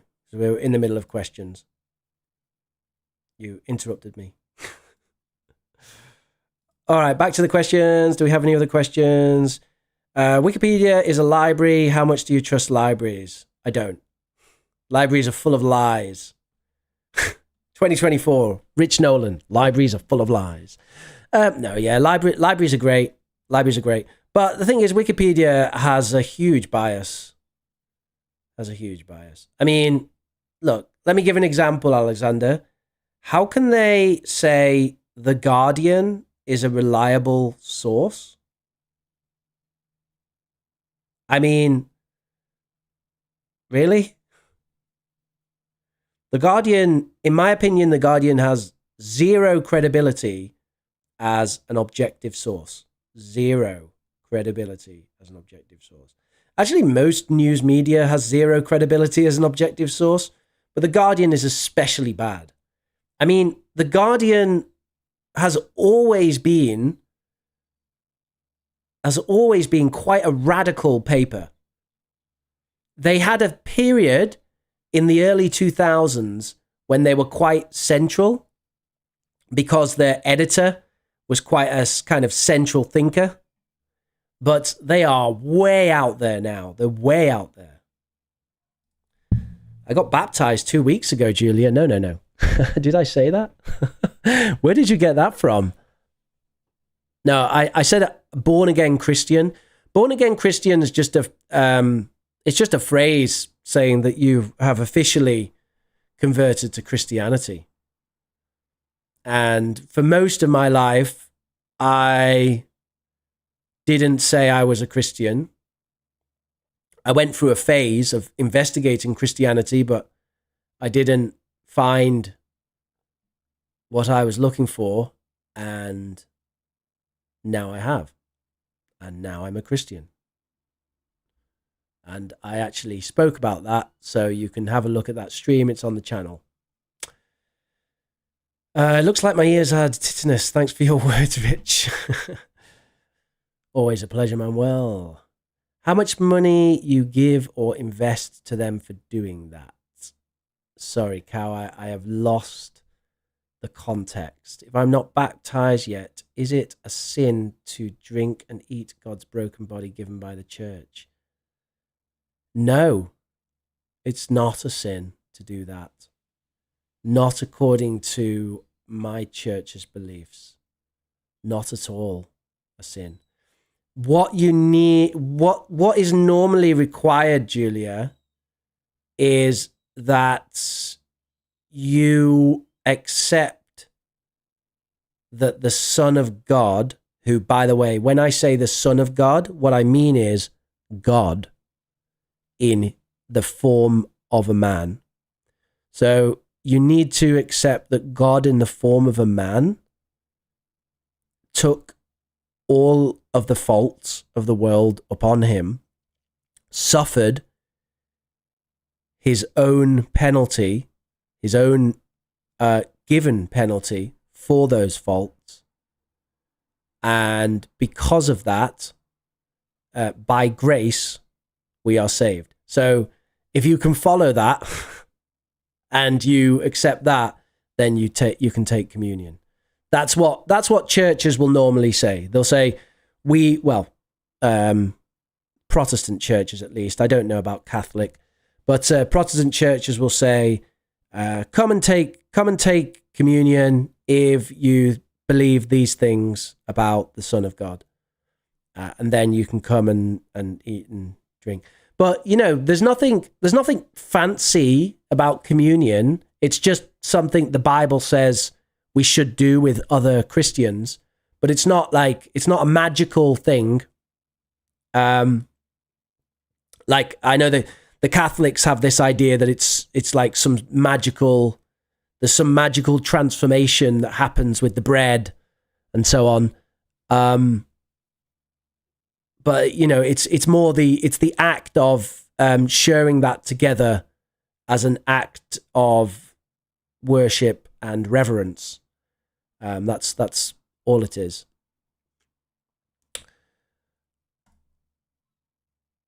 Unless I shall see in his hands the print of the nails and put my finger into the print of the nails and thrust my hand into his side, I will not believe. That's so interesting that you did that quote, Alexander, because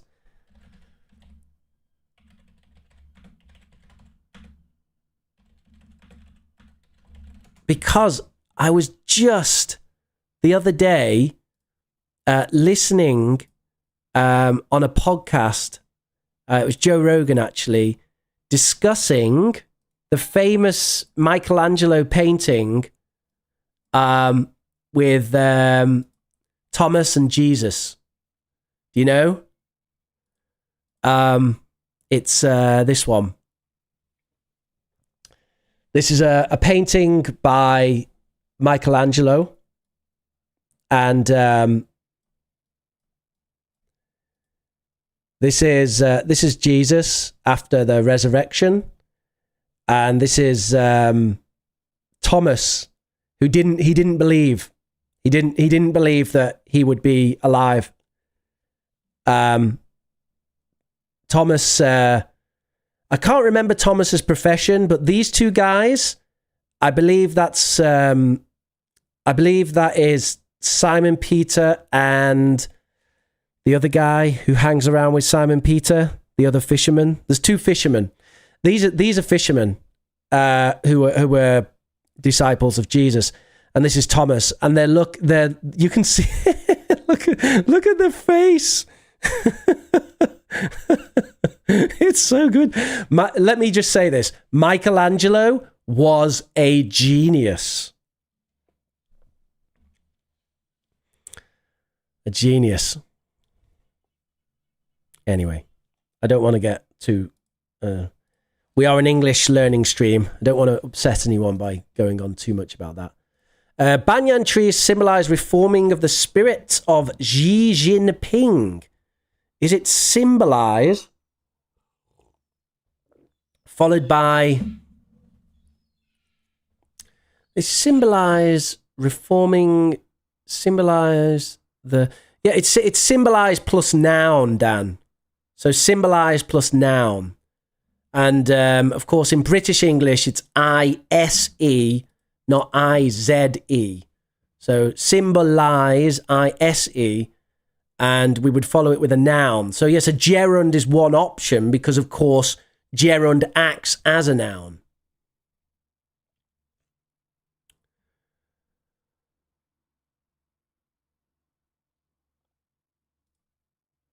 Hello, Anonymous.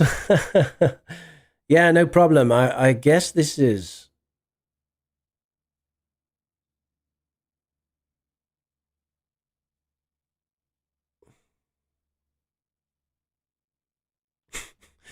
Pavia or Daisy?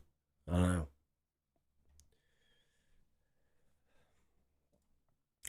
Thank you very much, Manuel. We need a fanfare. Thank you very much, Manuel, for the coffee.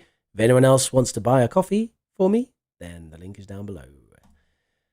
You said that GPT is very helpful with plans and behavior. How's that? Can you give an example? Wasn't that the whole class?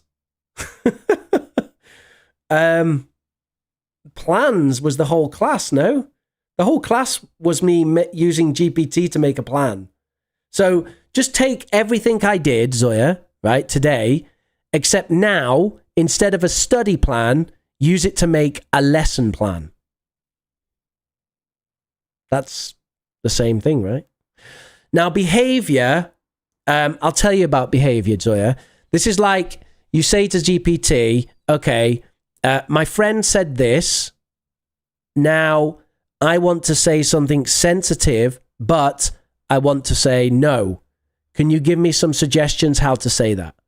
Now, I know some people might be good at that, but I'm not very good at it. I don't know how to say things in like a sensitive way.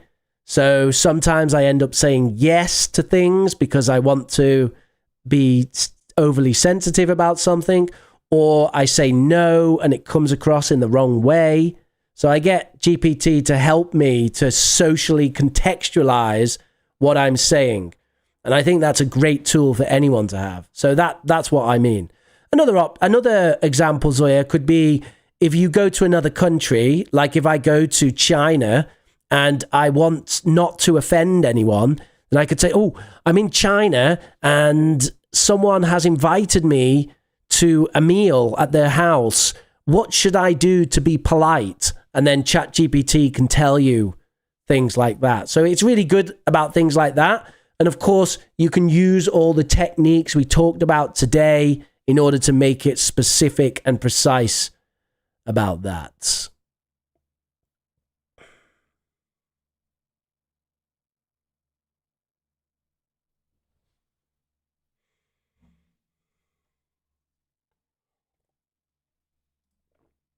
It is a sin.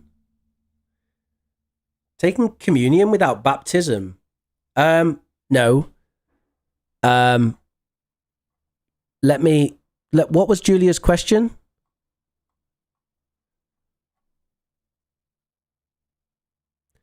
If I am not baptized, is it a sin? It's not a sin. According to what church? Maybe in Catholicism it's a church. It's a sin. Sorry. In Protestantism it's not a sin to take communion if you're not baptized. I 100% can guarantee that. And by the way, it doesn't say in the Bible that you have to be baptized to take communion. Nowhere. You can, unless I'm wrong, I am a fallible human. I might be wrong, but I'm pretty sure it doesn't. You know what? Let's check. Because, of course, I go off the Bible, not what the Catholic Church says. particularly because I'm not a Catholic.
So yeah, it does seem like traditionally churches had that approach, but I can tell you that in the evangelical tradition in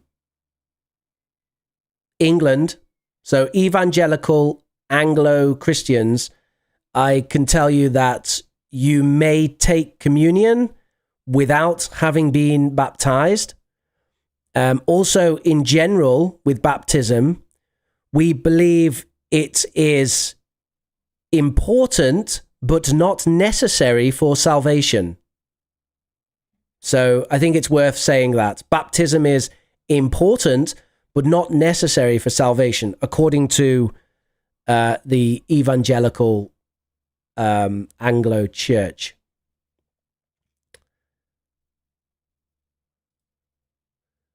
Baptism, by the way, we sometimes also call being made a disciple or discipling. We actually use it like a verb.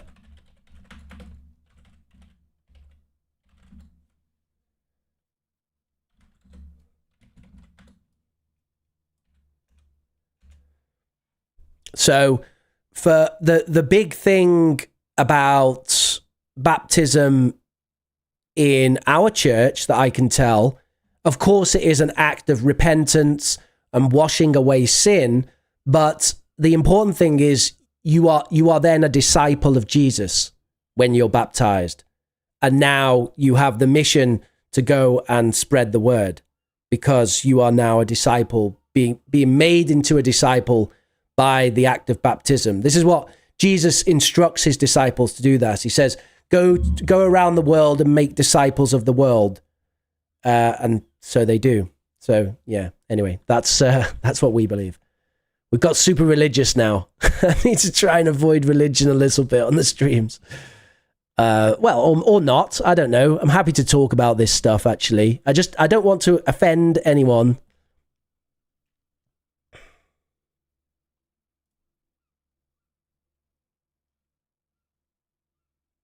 Yes, Alexander, that's right. However, there are I know there are different perspectives about that. For the presence of Jesus, I like the phrase where I think Jesus says, where 2 or 3 of you gather together, I will be there with you. So just by the act of 2 or 3 Christians coming together, Jesus is already there, you know? So actually, you know, the communion is just an extension of that, but just by Christians being together, Jesus is there. I think that's Mark. It's either Mark or John, I think.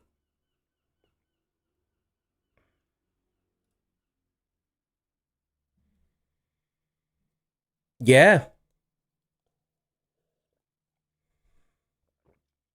It's not that I don't believe anything. I believe things. I believe things. It's that I am super skeptical of them. And I think it's a good thing to be skeptical of them. Isn't it? I mean, if people were not skeptical of the Pharisees, then Christianity would not have spread.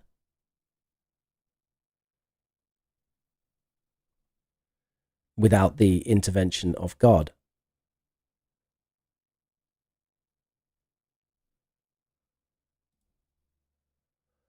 Yeah, well, Catholics are very, compared to the way we do things in our church, there's a lot of ritualism and a lot of hierarchy in the Catholic Church, Julia. And the Protestant Church is really about eliminating the hierarchy. So it's the idea that, look, no one's especially above anyone else.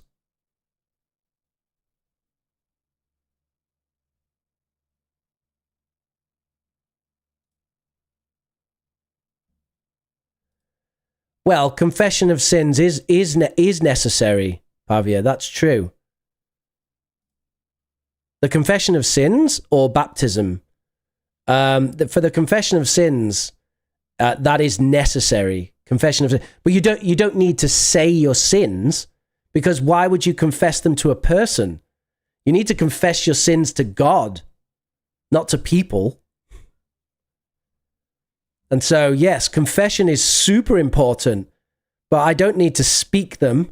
I don't need to say them to someone. I confess them to God, because it's him who gives forgiveness, not some priest.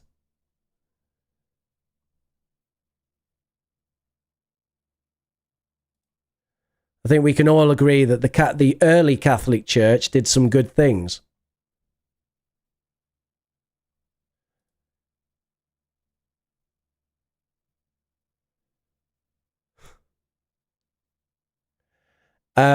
I think most churches have an apostolic line, as in, well, they all do, because anyone who's baptized gets baptized by someone who was baptized. And so you always have a line coming from Jesus. So there's a tradition going all the way.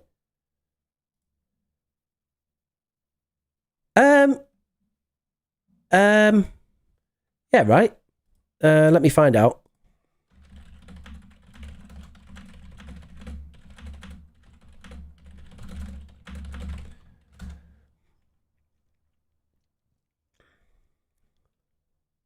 It's Matthew.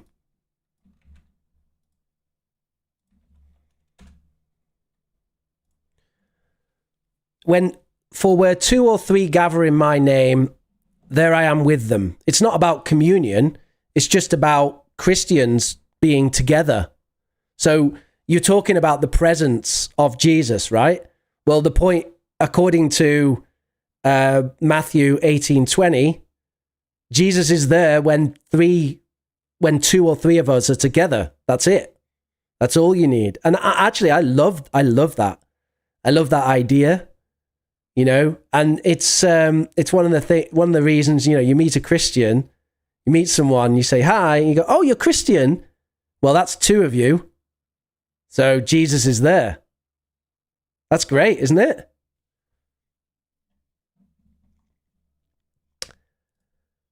There are plenty of rich Protestant preachers who set themselves unto. You mean unto others?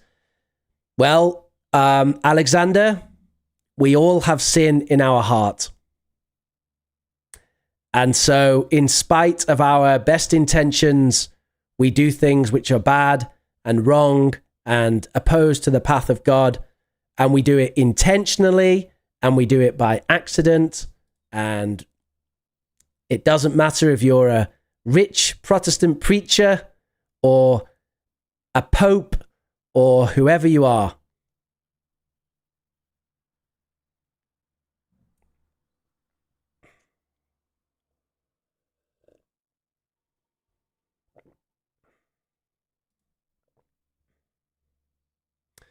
I didn't quite get that point, Alex.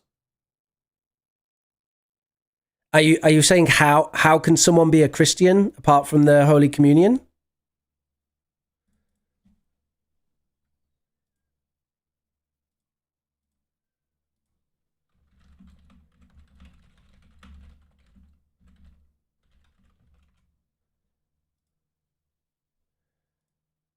I didn't say that.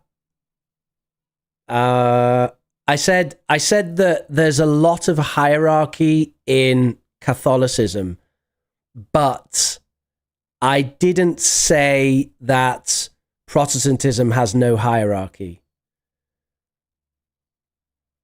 We try to consider that people are equal. So the vicar takes more of a role as a guide rather than an authority. Although he is something of an expert, you might hope, having studied the Bible for 30 years. But on the other hand, he has sin in his heart, just like all of us.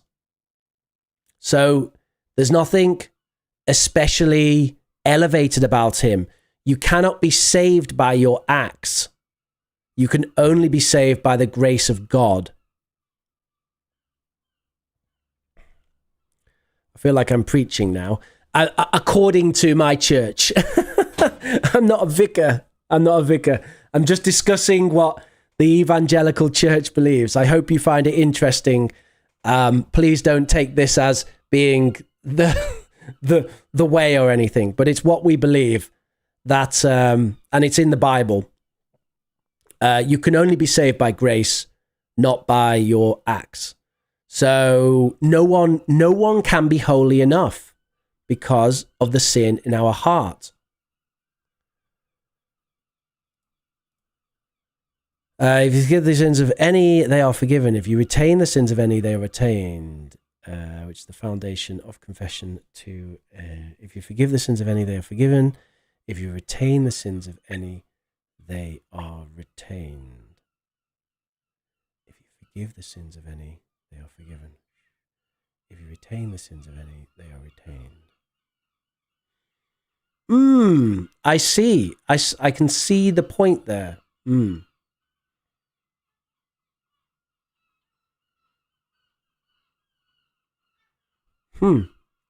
That's very interesting to learn that, Pavia. Thank you. I will definitely read about that a little bit. All right, I think we have definitely got to the end of the questions now. We've been talking about Christianity for a good 30 minutes or so. So I think this is a good time to have a look at this homework. So we're going to start with Priya. The quality of what I have here from Priya is not brilliant. Let me just see if I can get something a bit better.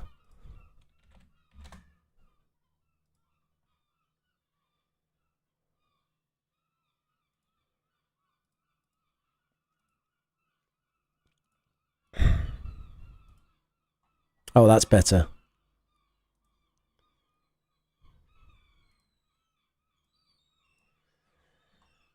All right, the colors, unfortunately, not using a kind of a light red pen on a white background doesn't work perfectly, but okay. So we have here some Cornell notes, how to improve English fluency. Oh, that's exciting because it's kind of slightly related to our class today. So living in a non-English environment. Okay, technology helps fluency. Dictation software like Skype. Are these notes about what I talked about? This seems like my lesson, right? Is that what I asked you to do? You can't focus on phrases, one piece of language. I'm going to go, yeah, this is me, isn't it? Nice. Good job, Priya. Summary, to improve speaking fluently in non-English environment, there are, what's this? Some things we can do using technology, like dictation, recording yourself and listening, focus on phrases. Fantastic. Thank you very much, Priya. That looks lovely. Right, drum roll, everybody. We're moving on to Pallavi's fancy notes. Oh, I just got page 1? I think I just have page 1, Pallavi. Oh, is there just one page? Just because you sent me a PDF, I thought like it was some sort of massive document. Look at that. Fear of public speaking. So the situation, moving to another country in a classroom or public places, sources, Google and AI, suggestions, sound like a leader, share ideas, give a TED talk, and different ways, hire a speaking coach, talk in front of the mirror, online courses, and attend public speaking club Toastmaster. These are also notes on my class, aren't they? And practice speaking. And then we have a summary in this speech. Danish. Oh, I guess it's not me then. Danish shared his experiences of the fear of public speaking. Why did I think this was me? I'm sure I said something like this recently, right? Maybe I just copied this guy. Danish shared his experiences of the fear of public speaking, which he had when he was little and moved to another country. His father talks about he further talks about the techniques that he used to overcome the fear of public speaking by searching resources on Google and practicing his speaking in front of the mirror and using AI devices on mobile phones. He believes that public speaking is not natural. It is a teachable skill that has to be developed. This is fantastic. Round of applause, everybody, for Pallavi. Super cool. Super cool. Perfect example of Cornell notes. So if you're interested in that, everybody, we did a class not too long ago about Cornell notes, and you can check that out on the channel. It's archived on there, and that was super fun. Okay. Final religious quote. Don't tell anyone, but go show yourself to the priest. Offer sacrifices. Oh, that Moses commanded for your cleansing as a testimony to them. Oh dear, my knowledge of the Bible is starting to catch up with me. Let's see what we've got here.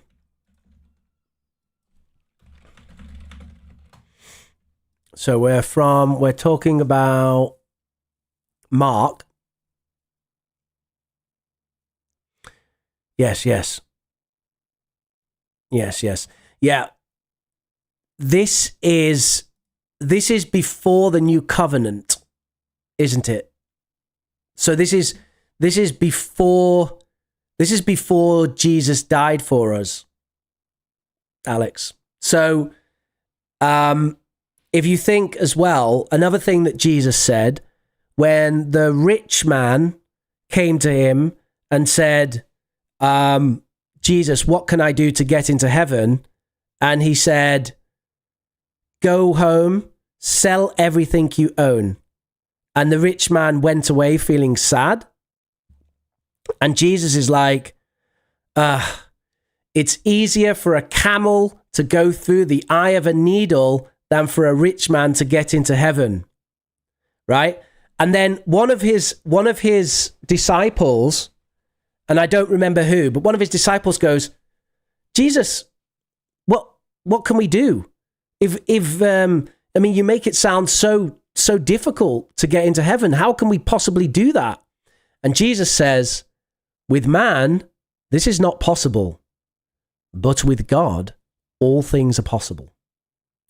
And we believe that this is Jesus basically saying, giving a spoiler for the new covenant, which the new covenant is, except Jesus, the Son of God, died for our sins, and by God's grace, we are saved.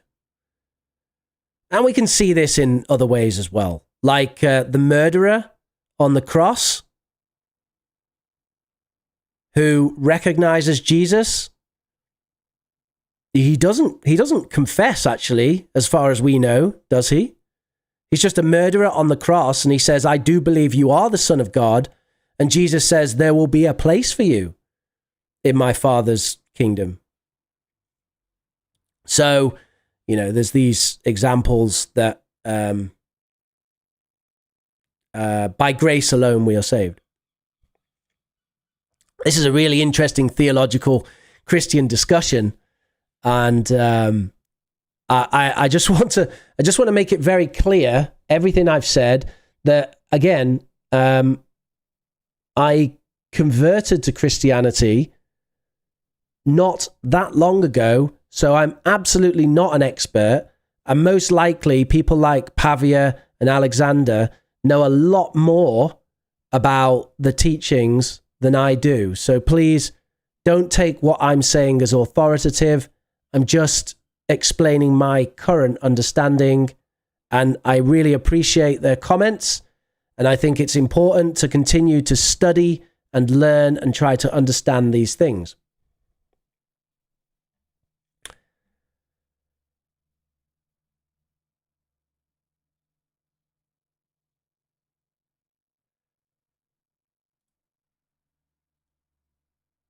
Oh, do we have the audio? Let me have a look, Pallavi. Do we have the audio?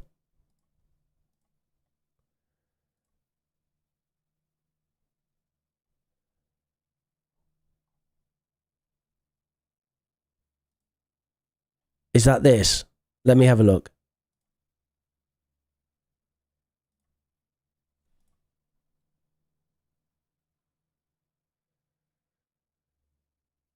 Oh, dear. You know what the problem is, Pallavi? That I don't have the right things installed right now. But hold on, I'm going to fix this.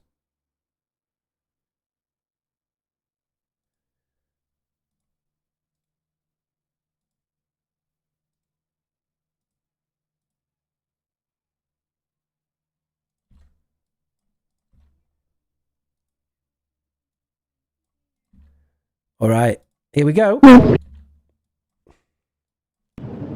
Hello everyone, today I'm going to talk about how to improve fluency in a language. I will just discuss this topic. I just want you to listen and try to understand what I'm trying to say. Okay, so to achieve fluency, you need to focus on speaking and listening. Also, you have to be determined and ambitious in your goals. And the most importantly, you have to start speaking English. You can just talk with people, or if you have no one to talk with you, it's okay, you can speak with yourself. I understand maybe people find it crazy, but if so, then you can just speak in your mind. That's it. That's not the one. What am I listening to? This is something else. Yeah, I thought like that's like tips on learning English, which is actually different to what you've sent, which you sent something about public speaking. Oh, I see. Sorry. I'm sorry, Pallavi. That's what happens when I leave it so long.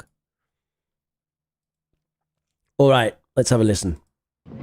Hello everyone. I think Cornell's note-taking method is very beneficial and convenient for everyone. And I would say I will definitely use this method because I think the way I take notes is kind of messy. So if I use this method, then I'll be able to keep my notes well organized. And so what do you think about it? And thank you for listening. Have a good day. Well, I just want to say thank you very much for that, Pallavi. And also, it's really great that you express your opinion so freely. I always encourage that. It's my job as a communicative language teacher to encourage people to express their opinion freely. And I absolutely welcome your comments that it's difficult for you to keep your notes organized well with Cornell notes. And, you know, I agree. You know, like Cornell notes have a place, but it's not like we should use them all the time. I mean, I take notes a lot. Look at that, right? And does that look like Cornell notes to you? I mean, actually, that wouldn't be appropriate for this little notepad, would it? Because they wouldn't be well organized and it wouldn't make sense.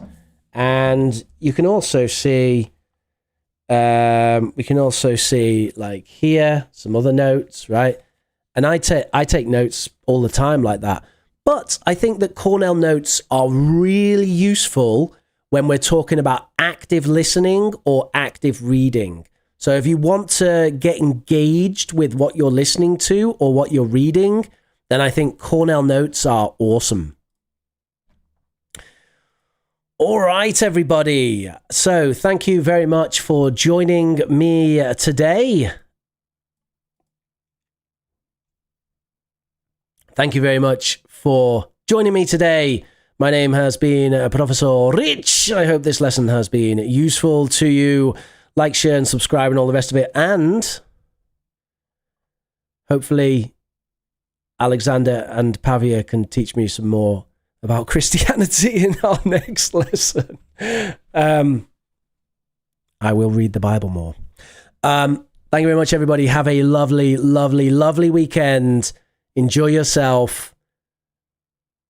And be good to one another. And keep learning English. All right. I've got nothing else to say. I'll see you on Wednesday. No stream next Saturday, by the way.